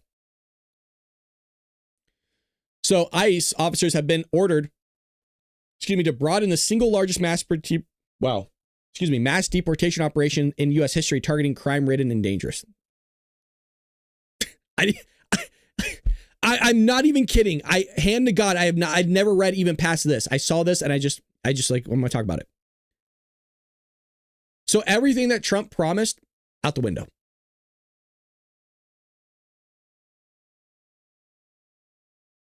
Yeah, Taco Bell, just don't spam the chat is all we ask. But welcome. Just don't spam it. That's all we ask. By the way, if there's a moderator, and Jeff's not a moderator over there. Hell, Pat, do we not have a moderator over at Rumble? Oh no, Pat is. It's Jeff. Okay. Yeah, just don't spam the chat, but welcome. Trump made the announcement in a post on Truth Social after teasing a few days ago that he would ease up on farmers, hotels, and leisure businesses who say they have been hurt by his administration's immigration crackdown across the country. Why is it okay for Americans to get outcompeted for these jobs? Why is Trump okay with that? That's just my question. Like, this is such a flip. It's actually crazy. Just let's go to the chat. And look, I've been wrong before. Like, what was it, a week ago, 2 weeks ago? Not a single Bald Brad viewer was in agreement with me. Do you guys agree with this? Do you agree with where is this? Do you guys agree with this? I just want to see where everyone's at here on this. It's okay. Again, nothing happens, right? We're still friends. So yes, you agree with the pauses, or no, you don't agree with it. I want to get a gauge here. Maybe it's not going to change my thinking at all, by the way. But I'm curious here. Yes, Q, there was a report. I saw that as well, that over 1 million already self-deported. I don't know if that's true. So we're waiting. There is a little bit of a delay, so we're waiting. So yeah, Momo says, do you think Russia will attack the Baltics? I don't think so. Again, Russia is struggling as it is. And I just don't think, maybe Russia is just not as strong as they claim to be. And that's kind of where I'm starting to move my thinking as well. Okay, so here we go. People are coming in. Angel says, I don't know if I agree or not. John says it's disappointing. I don't agree with it, is what Pat says. No pauses. Let's go. From Lulu. Q says, it's a big, they pay illegals $20,000 a year. Of course, they want illegals. That's true. Let's go to Rumble here. Pat says, I don't agree with it. Liberty says, I think that slowly working on those ones would be better. Give time to replace them all. Boehner says, or Jeff says, no, continue mass deportations. Okay, so everyone's seems to be in agreement here. Yeah, it's a very, very shocking flip. So we'll see. I don't know. It's very frustrating that. Okay, here's the thing. Because in a sense, I am being hypocritical, and I want to explain why. Because there are clips of me saying, look, this was going back when Joe Biden was in office. And I told you guys, so my thinking doesn't change all that much. It has in the past. Like, I've changed on big issues. My phrase was, look, there's 20 million illegal aliens in this country. It's not feasible in my mind to deport all 20 million people. And that what I thought originally was going to happen under Joe Biden's administration was he was going to bring in all these people, and then, which did happen, but then when Trump was in office, is that depending on how the House and the Senate were going to go, that he would use amnesty as a negotiating tool to get the border wall and a bunch of other border security. And that he was going to give mass amnesty to all these people. I think that he's still going to try to do mass amnesty. If that is the case, that you're going to give these people, let's just give best case scenario, they want to assimilate to this country, they would die for this country's flag, all these things. There needs to be some sort of penalty for coming here illegally still. That is that I don't know I haven't thought about that far, and maybe I should. There should be some sort of damage, penalty, something that needs to happen to you for coming in here illegally and then getting citizenship.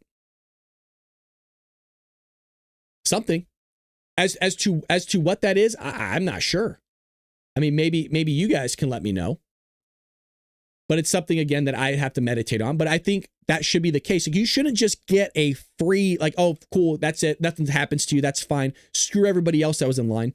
If that is an initiative that goes through, maybe there should be, because there's a lot of people here, and that you'd have to give some sort of a pathway to citizenship because you just can't feasibly do it. Maybe higher taxes to them. Yeah, that's what I was thinking, Chris, but I already know the argument the left's going to say, well, the whole purpose of them coming here was because they were financially crippled and oppressed from the country that they fled from. So they came here for a better life. Can they really have access to the American dream if you impose higher taxes upon them than everybody else? I'm not, and by the way, Chris, I don't disagree with you. I that was something that crossed my mind. But again, that would be the argument going back of, well, you know, that's not fair. Well, it wasn't fair that they cut the line either. And you know what's going to happen is it's going to be damned if you do, damned if you don't scenario with Trump. But if you guys have any ideas as far as some sort of punishment, here's John says, anyone who came here illegally should never be granted citizenship. Yeah, a lot of people agree with that. But the question is that not necessarily if we agree with it, do we deal with reality of, is something feasible in which you could get rid of 20 million people? I personally don't. Okay, is it feasible? Sure. You got to get ICE, local law enforcement, all the states, mobilize the entire United States military to go door to door and start removing people from their homes and from the work sites. Like, you have to literally start going door to door to do that. That ain't going to happen. It's not. Even if you wish and dreamed, it's a dream. It's a fantasy. It ain't going to happen.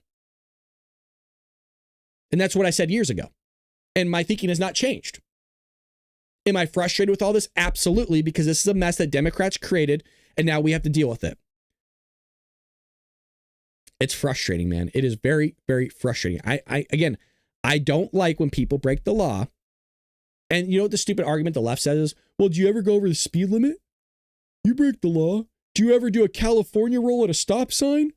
Aren't you allowed? You're a criminal then. It's such a stupid argument, as if there's not a hierarchy of crime that takes place. Why don't they pay U.S.? Well, again, the conversation's going to be had. Again, well, you're just oppressing them. Why are you only doing it to illegals? Why are you not doing anybody else? Again, I'm just posing what the other side's going to say. And you might say, well, who cares what they say? I'm just throwing it at you. That's all. What happened with Trump passing the no tax on overtime, or is that still in talks or works? The big, beautiful bill is still trying to be figured out. Now, there was no tax on tips passed by Ted Cruz, I believe, but I can't remember all the specifics of it because everything keeps going back and forth, and I can't even keep track at this point. So stop. So we don't even need to read this further. Okay, we got our answer to the first paragraph. Crime-ridden and dangerous. That's all it is. I mean, what's remarkable is crime-ridden and dangerous, not an or statement.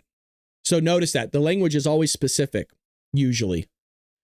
It's not a crime-ridden or dangerous, because crime would be breaking the law to come into the nation illegally. That is a crime. It is a civil. It's civil if you overstayed your visa. All righty. FBI captures 2 illegals who escaped ICE detention facility. We covered this yesterday. We have updates for you. I try to keep track on what we've covered in the past, even if it's years ago, and make sure I provide updates when they do appear. So we showed video, or we're going to show video. We showed the article of these 2 individuals breaking out of the facility. And if you recall, in yesterday's podcast, I mentioned, well, if they broke out of the facility, how did they do that? Like, was there a mole? Was there a plant? Or was there somebody that went rogue to allow this to happen? Just started opening up the doors for them? Like, how do you break out of an ICE facility? 2 illegal aliens facing criminal charges were caught by the FBI days after breaking out of a privately held ICE detention facility in New Jersey. Can we just give a shout out to the FBI just for a moment? Because in the last 6 months, really 5 months, I should say, I've seen a lot of drug busts. I've seen them going after a lot of criminals. I've seen them apprehending criminals and just doing a fabulous job of getting these people. And by the way, taking part in catching that guy that deleted the Minnesota lawmakers. I mean, they're not maybe doing the best job that we expect. Like, maybe it's not happening enough because we have that instantaneous culture that we're always trying to, you know, and rightfully so. We're so used to instant, right? Like I'm instantly talking to you guys, and so you guys are thousands of miles away from me, in some cases, other countries. We're so used to that instant gratification that we're not used to how things were naturally created by God to just take time. Things take time, and they take time to do things right. And that's what Dan Bongino talks about a lot. I back Dan all the time. We got to give them time to cook. And that's why I'm giving them 2 years. I think 2 years is generous, and I think 2 years is kind. And I think everybody can get behind giving 2 years to Dan and Cash to let them cook and Pam Bondi. If some of you are giving them 4 years, but some of you have always only given them 6 months. That's just not enough time.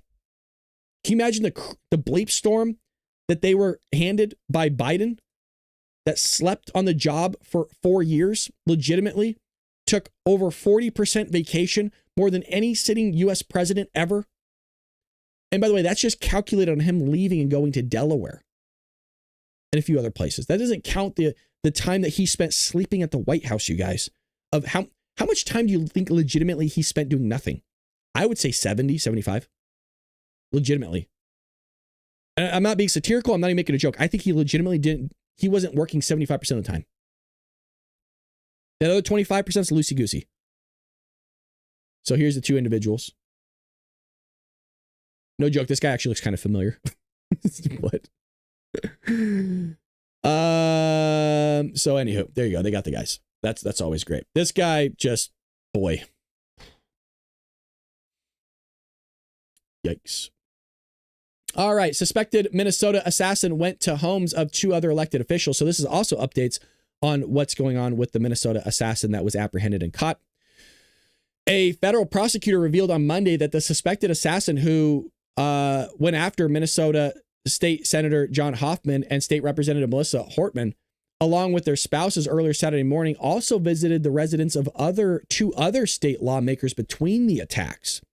I heard reports, and I don't know if this is true, so take this with a grain of salt. Do not take as what I'm about to say is truth. I want you to research this yourself. I should have done it this morning. Didn't have time. I heard that when he showed up, let's see if there's an image of it. There's not. When he showed up to that house in that rubber mask, that Ring camera image that's being shown everywhere, I was told law enforcement watched it happen. Now, I don't know. Maybe somebody can correct me. Again, I don't know if that was bogus. I was told that law enforcement watched this guy go up, knock on the door basically, and go in and delete. And I'm going to the chat because maybe somebody might have heard the same story, but it's weird. Yes, the Soaring Sparrow, who's hardly ever in the chat, perked up. God bless you. Thank you for being a supporter, and not just a supporter, a member over at Rumble. Said it perfectly. By the way, I don't know what it is about that name, but I freaking love that name. This whole thing stinks to high heaven. Yes, it does. Yes, it does. There's something weird about this whole thing. Something really weird. Yeah, Taco Bell Cheeseburger said I read that too. Something weird. This whole thing is weird. And I don't know what to make of it. I meditated on it. I tried to watch what other people were saying. I don't know Occam's razor on this.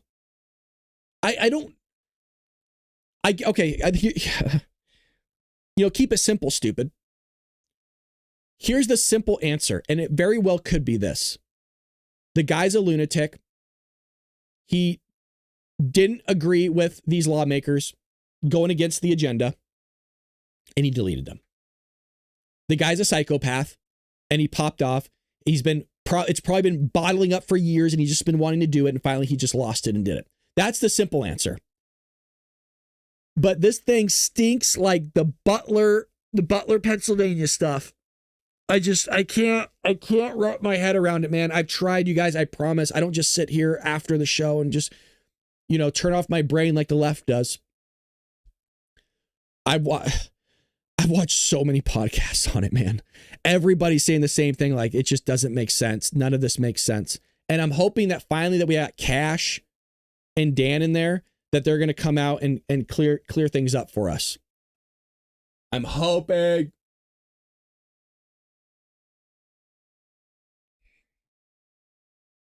We'll see. Money has power. Money has power. Yeah, money does have power, but we don't know. I mean, who knows? All right, so let's get into this. A federal prosecutor revealed Monday that the suspected assassin who deleted blah, blah, blah, who also visited the residence of 2 other state lawmakers, stopped by the homes of 2 other politicians while impersonating a law enforcement officer, according to Joseph Thompson, the acting U.S. attorney of Minnesota. Thompson didn't name the other 2 lawmakers. That's what I was looking for in this article. That's what I wanted to see if they were doing. He rang the doorbell at 2:24. Thompson said during the press conference again, he was dressed in law enforcement. He has a vest, bought a handgun, and a flashlight. Fortunately, the state representative was not home. She and her family were gone on vacation. The best vacation they probably took in their entire lives, because they wouldn't be here with us today, most likely. The suspected assassin then traveled to another state senator's home in New Hope, Minnesota. Outside the home, parked his black SUV, which had a police license plate, in the street. Parked outside, a New Hope police officer arrived on the scene to do a wellness check on the lawmaker after learning that Hoffman and his wife had been hit. The New Hope police officer believed that the assassin was another officer who had been dispatched to do a wellness check and rolled down the window of her patrol car to speak with him. What? Whoa! Okay, we're gonna spend some time on this article a little bit here. This is why you dig. This is why you go down a little bit, right? Look how far we had to go down just to get to that gem. Look at that, huh? Okay. All right, everybody, we're getting some news. They talked to the guy. That's crazy.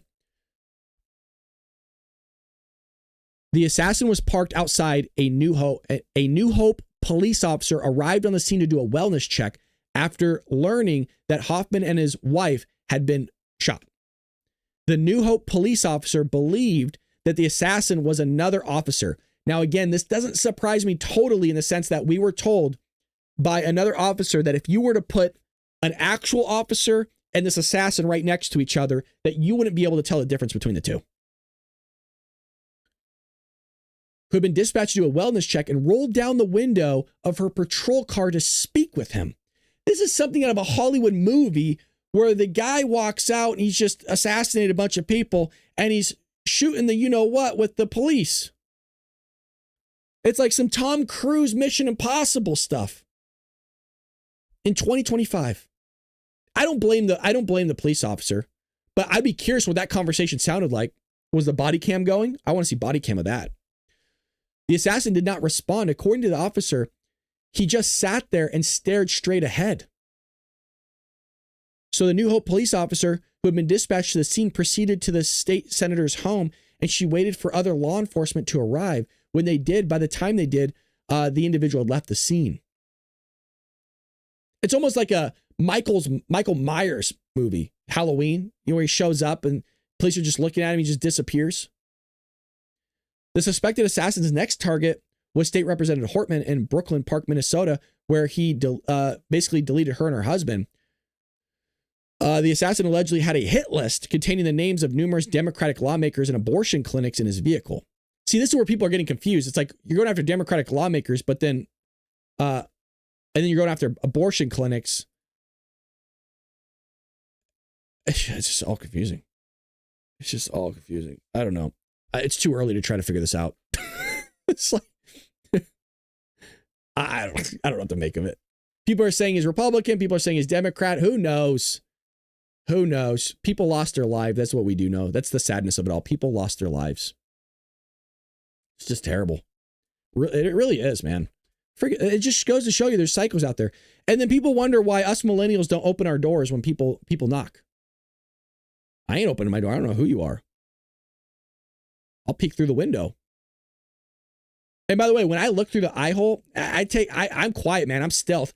I will walk like I'm naked out of a shower trying to get past the public. You know what I'm talking about? You ever seen that clip when you're naked and you forgot your towel and you're trying to get to it and you walk all funny? That's me going up to the eye hole so that somebody doesn't delete me through the door.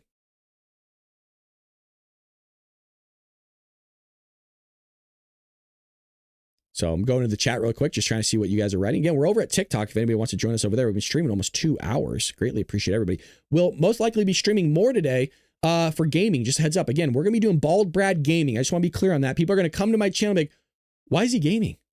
What is this all about? I game. And I game quite a bit, unbeknownst to you guys. I've been playing a lot of Path of Exile 1. So we'll be running maps if you want to come hang out in the chat. We're going to try to stream on Kick a little bit and Rumble. We'll be doing Rumble gaming for sure. But appreciate you. Let's be honest. What Democrat appoints a Republican?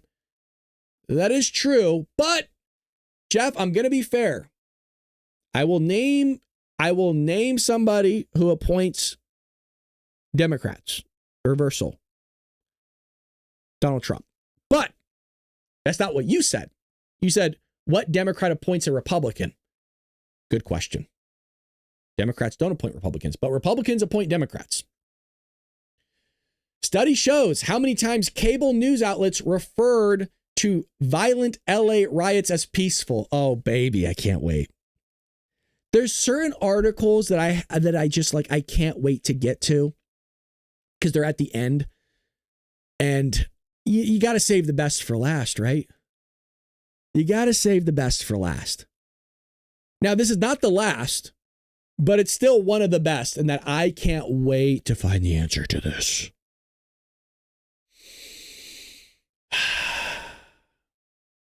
Let me pop my ears. There we go. The study published on Friday revealed just how many times reporters and anchors on cable news outlets, CNN, MSNBC, referred to the violent protests and riots in Los Angeles as peaceful. Well, let's find this one out. 1 second here, folks. Let me get rid of this really quick. There we go. The Media Research Center, MRC, evaluated coverage of the protests, targeting immigration and customs enforcement agents and attempting to prevent them from carrying out raids on the two major left-leaning cable networks ranging from June 7th to June 11th. So 4-day coverage, 4 days, only on two networks. During that time, as rioters burned cars in the streets and threw cinder blocks at law enforcement, the protests were called peaceful some 211 times. So let's do the math on that one really quick. 24 hours in a day, 4 days there, 96. Wow. So every if I have that right, two times an hour? Every 30 minutes? Do I have that right? That's morning. Somebody help me out for the love of God. Was saying that it was peaceful. Every 30 minutes. Am I getting that right?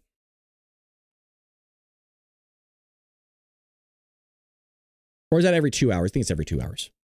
It's morning. I'm like going cross-eyed trying to read this. I'm that tired. It's like, Brad, that's an excuse. You can't read, you idiot. You can't read. You can't even do math, you dumb. Oh, here. Oh my God, we got it. Okay, here we go. Media Research Center shows that between June 7th and 11th, CNN and MSNBC had a reference to the protests as peaceful 211 times, as if they were trying to really drive that point home. Yeah, and I actually saw this pivot in real time where it was peaceful, peaceful, peaceful, and then on that Sunday afternoon, the cars were burning. There were scooters being tossed onto the hoods of police cars, and all of a sudden that peaceful adjective made its way out of the coverage, at least temporarily. Yeah. Not wrong. Can we get her back, man? She's great. She is so great. I miss her. Look, Caroline's great, but she just... Kayleigh McEnany is the best White House press secretary, and I think will go down in history as the best one. Beyond after my lifetime. I don't think there'll be anyone greater. Maybe. But I just don't think so. Wow, 211 times, huh? Yeah, I actually saw this pivot in real time. Yep, we saw that. Gosh, that's crazy. I have friends that say, you guys, I have friends that live here. I live in California, Southern California, that say this was all peaceful too. Yeah, there was a few people that were doing bad shenanigans, but it in a holistic view is mostly peaceful. Really? Because if it was mostly peaceful, right? If these incidences of rocks and law enforcement being abused and cars lit on fire and the tagging. If it was just like outliers, why would you need a curfew? Again, I have not got an answer. I have not gotten an answer. I've been given an answer, but not an answer to the question I proposed. It's always like, well, what about J6? What about that? It's like, come on. Give me a break. Enough with the J6 stuff. We're all tired of it. Yeah, we're all snoozing over it. All snoozing. Again, the question, why is there a curfew if it's so peaceful? Anybody want to answer me that? Hello? All the chats are open. TikTok's open. Everywhere's open. Nothing? Oh, okay. The other thing that I thought was interesting is Bill, is it Mayer or Maher? I thought it was Bill Maher. Scold Sean Penn for refusing hypothetical dinner with Trump. Bill Maher gets him good here. I actually saw this clip. Oh, tell me it isn't. Okay, let me find the clip here for you guys. Let me find it here for you. Bill Maher, Sean Penn. And he calls him out. Here it is. The only reason I would not accept an invitation is because I see no it's a long flight. And I see no really? You meet with fucking I don't think Castro and Hugo Chavez, but not the president of the United States? Yeah, I saw good results come out of some of those things. That's in crazy. In terms of You do realize agendas that the I had. I don't think that there's anything that I would I just personally wouldn't trust anything that was said in the room, including the personality. It's not a matter of trusting it. It's a matter of seeing it, matter of experiencing, matter of knowing it. Yeah, it's more knowledge. It's like saying, I don't want this medical test because I don't want to know. I want to know. Yeah, fair enough. Okay. Fair enough. Yeah. I mean, I have some good friends that, are on I said this many times within the piece when I did it, that like, it's up to, I'm just giving you the report. It's up to you to make the decision. Who do you think is the real guy? I'm telling you, there's a very different guy behind closed doors in a different setting. Now, or capable of performatively seeing that, yeah. Well, one of the, my friends who believe in astrology would say he's a Gemini. Of course, there's two of them. Okay, that's one way to look at it. Other people will say, well, the real guy is the guy you met, and he's playing this clown on TV. And other people will say the reverse. It seems harder to do the reverse. I mean, can you really pretend to be sane? You can pretend to be insane. I think it's harder to pretend to be sane, to be measured and like all the things I said, which is just what happened. Mm-hmm. So again, there's three parts of this. Would you go to the dinner? I think you're crazy not to want to see up close the person who's this important in everybody's lives for the last decade. I completely understand that. Two, are you going to lie about it? I'm sorry, I'm not a liar. I don't lie. So I told the truth. And then three, do I go back to doing what I always did? Yes, I did. Yeah, but you could have told more truth or you could have told less truth. I told a lot of truth. I told everything. I would have enjoyed a little more brevity on that. But I absolutely understand that. But that's just emotional. You were just triggered. It's possible. It's possible. It's true that. But I for would some like reason this particular president triggers me rather often. Exactly. He makes people crazy, but he's not making me crazy. But so you really wouldn't go? No, I don't. I'm not saying I think I wouldn't, because let me put it this way: what I know I would not do. Especially, he's very. I would not go. Let's say, so for example, when we talk about this very different president of Uruguay, there were things that Uruguay had models of in development that could be very helpful to Haiti, and I went to see if we could get some training from them. Okay, all right. Well, what a wild. I mean, it says it perfectly. Really? You met with Castro and Hugo Chavez, but not the president of the United States? That is a mic drop. That is a mic drop quote right there. 100% correct. One of the best Bill Maher quotes I've heard in a long time.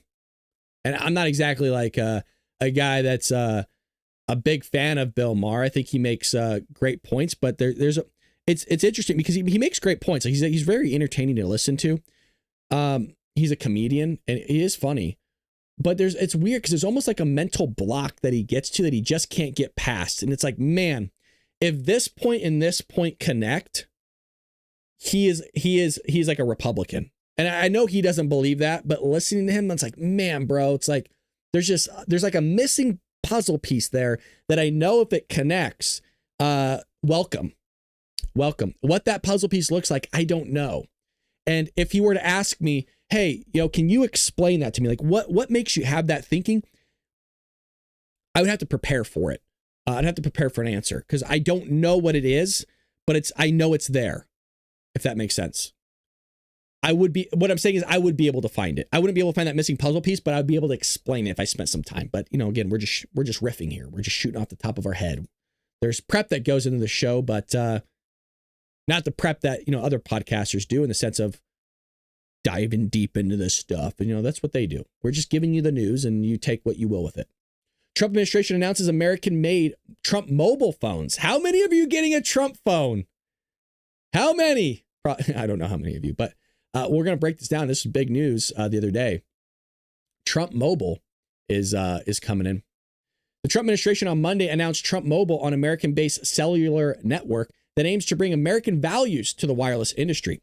The launch, which marks a decade since President Donald Trump announced his first presidential campaign, featured Donald Trump Jr. and Eric Trump, both executive vice presidents at the Trump Organization. Both Trumps spoke at Manhattan, launch alongside other partners. One of the places where we felt there was lackluster performance was in the mobile industry. Donald Trump Jr. said his brother touched on the necessity to increase domestic production of technology, saying it's about time we bring products back to our great country. The service boasts the 47 plan. It's $47.45 per month. Gee, I wonder how they got that one. 5G nationwide network with unlimited telehealth services, roadside assistance, and unlimited texting to about 100 countries. The organization also announced a new line of smartphones, the first of which, the T1, is listed at $499. That was my question, was how expensive are these phones going to be? Because allegedly they're making them here in the United States, if I have that correct. Somebody correct me if I'm wrong, but I thought they were going to make it here in America. The gold-colored T1 smartphone, which is only available through pre-order, has T1 and the American flag engraved on the back. That's pretty dope. Do we have pictures of it? Is there any pictures online? I'll look for us in a moment. One of the other partners spoke about the service's specific benefits. He said that we have your health. We have your phone's health. We have your car's health. We're taking care of what matters to the American people most, which is getting to work, taking their family out, and doing things that are worthwhile. According to Trump Mobile's website, at Trump Mobile, we believe wireless service should reflect American values, simple, honest, and built for hardworking people. With Trump Mobile, we don't just get a phone plan. You get a service powered by American pride, freedom, and integrity. I think really the message here is, go with a company that supports your values. Apple wants to, Apple, it's so funny. Democrats go, well, why don't you create your own platform then? If you don't like Twitter, if you don't like Instagram, if you don't like all these other things. So we go and do those things. And then Apple goes, well, we're not going to put it on our app store. Like what? What was it called? Parler. Do you guys remember Parler back in the day? Back in the day, that was like 4 years ago. So we create our own thing. And then you go, well, we're actually not going to allow people to get it in the first place. You're not adhering to our terms of service. So this might open up you to actually get whatever apps you want. I mean, this could potentially turn into something maybe Democrats would maybe want because they could finally have a little bit of freedom. This might turn into the Wild West once again, baby. In a statement on the Trump Organization's website, Eric Trump said, we're especially proud to offer free long-distance calling to our military members and their families. That's huge because those servicing overseas should always be able to stay connected to the people they love back home. Now, here's the thing, just something to be aware of that people that do want to get this Trump phone. Please be aware that I would imagine there's going to be a lot of cyber attacks on these services, just Trump services. So if you get a Trump phone, they're going to have all your information. Just something to be aware of when you guys get that phone. Just be aware of, be careful with the information that you're providing, is because I'm sure there's going to be a lot of psychos attacking the Trump team, like that specific company, to take your information. Just something to be careful about.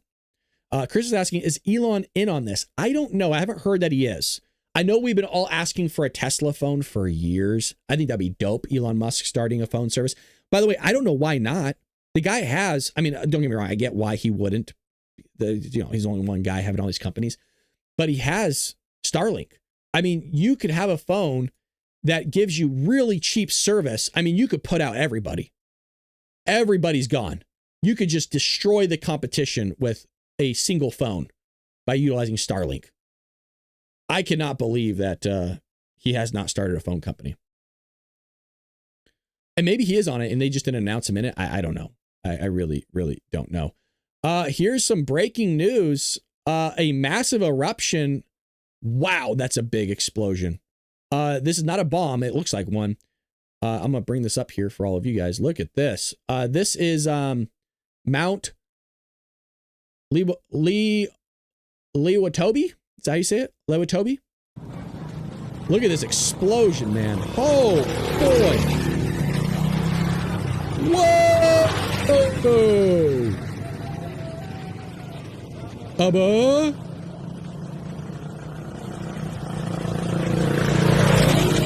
Wow! Dude!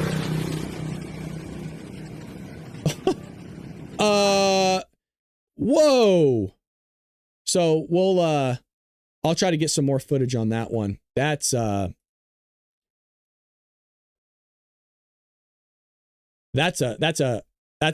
big boom boom. Yeah, I got some more footage for you guys. Here we go. Wow. Look at that. Damn.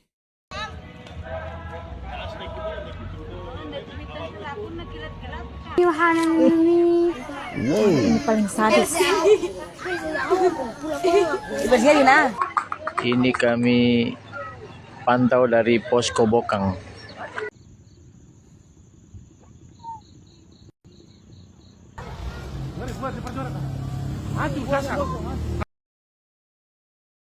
I mean, dude.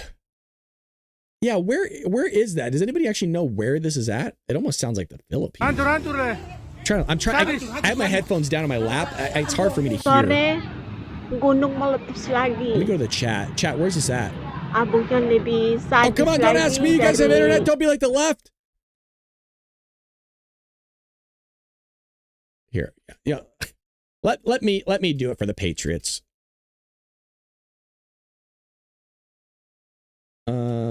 What the hell's the name of this place again? Anybody got it before I do? All right, nobody got it. What's the name of this? Anybody have it here? What country is this? East.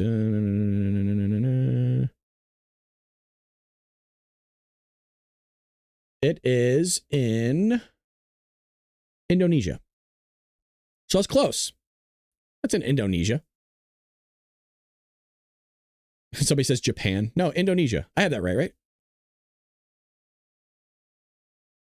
Indonesia.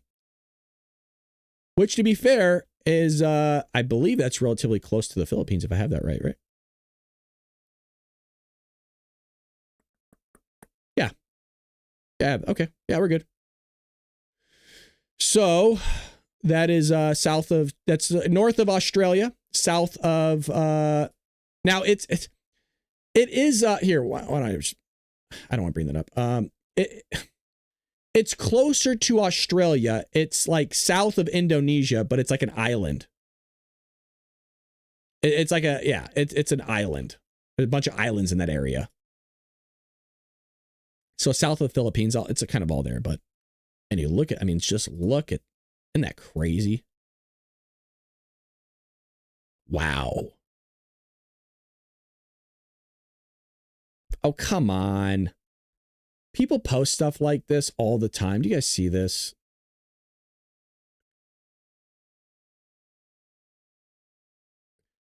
So this is what this person wrote.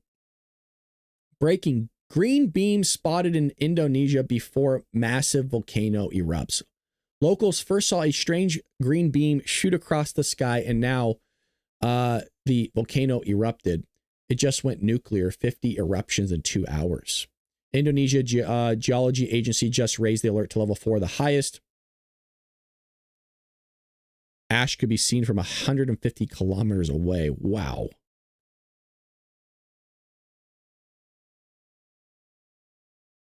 Wow. I don't think I take that with a grain of salt, but the footage is just remarkable. I mean, it is really, look at this, folks. Just crazy, man. Wow. Wow, wow, wow. So, that's a big boom boom.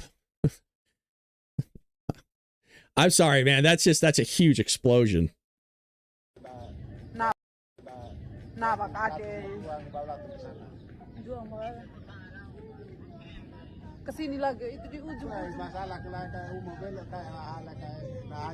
It's a Quiche. It's a volcano that erupted just now in Indonesia. It's a big boom boom. It's a big boom boom. That's Joey's diaper. That's Joey's diaper. Tapi lihat HP ini nih Mulan, kok menggila sekali. Nah, Pak Ade. Jual mahal. Kesini lagi itu di ujung. Masalah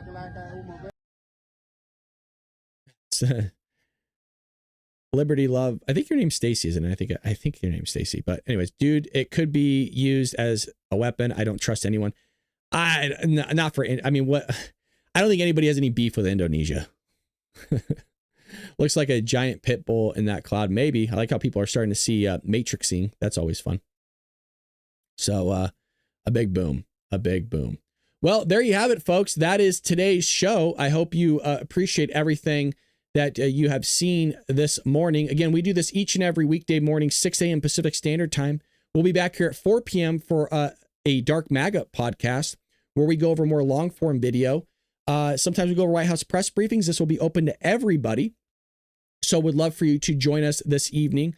Again, the Bald Brad Show is each and every weekday morning, 6 a.m. Pacific Standard Time. We're live on TikTok. We're live on Rumble, YouTube, X. You can find us almost anywhere. And with that being said, appreciate all of you.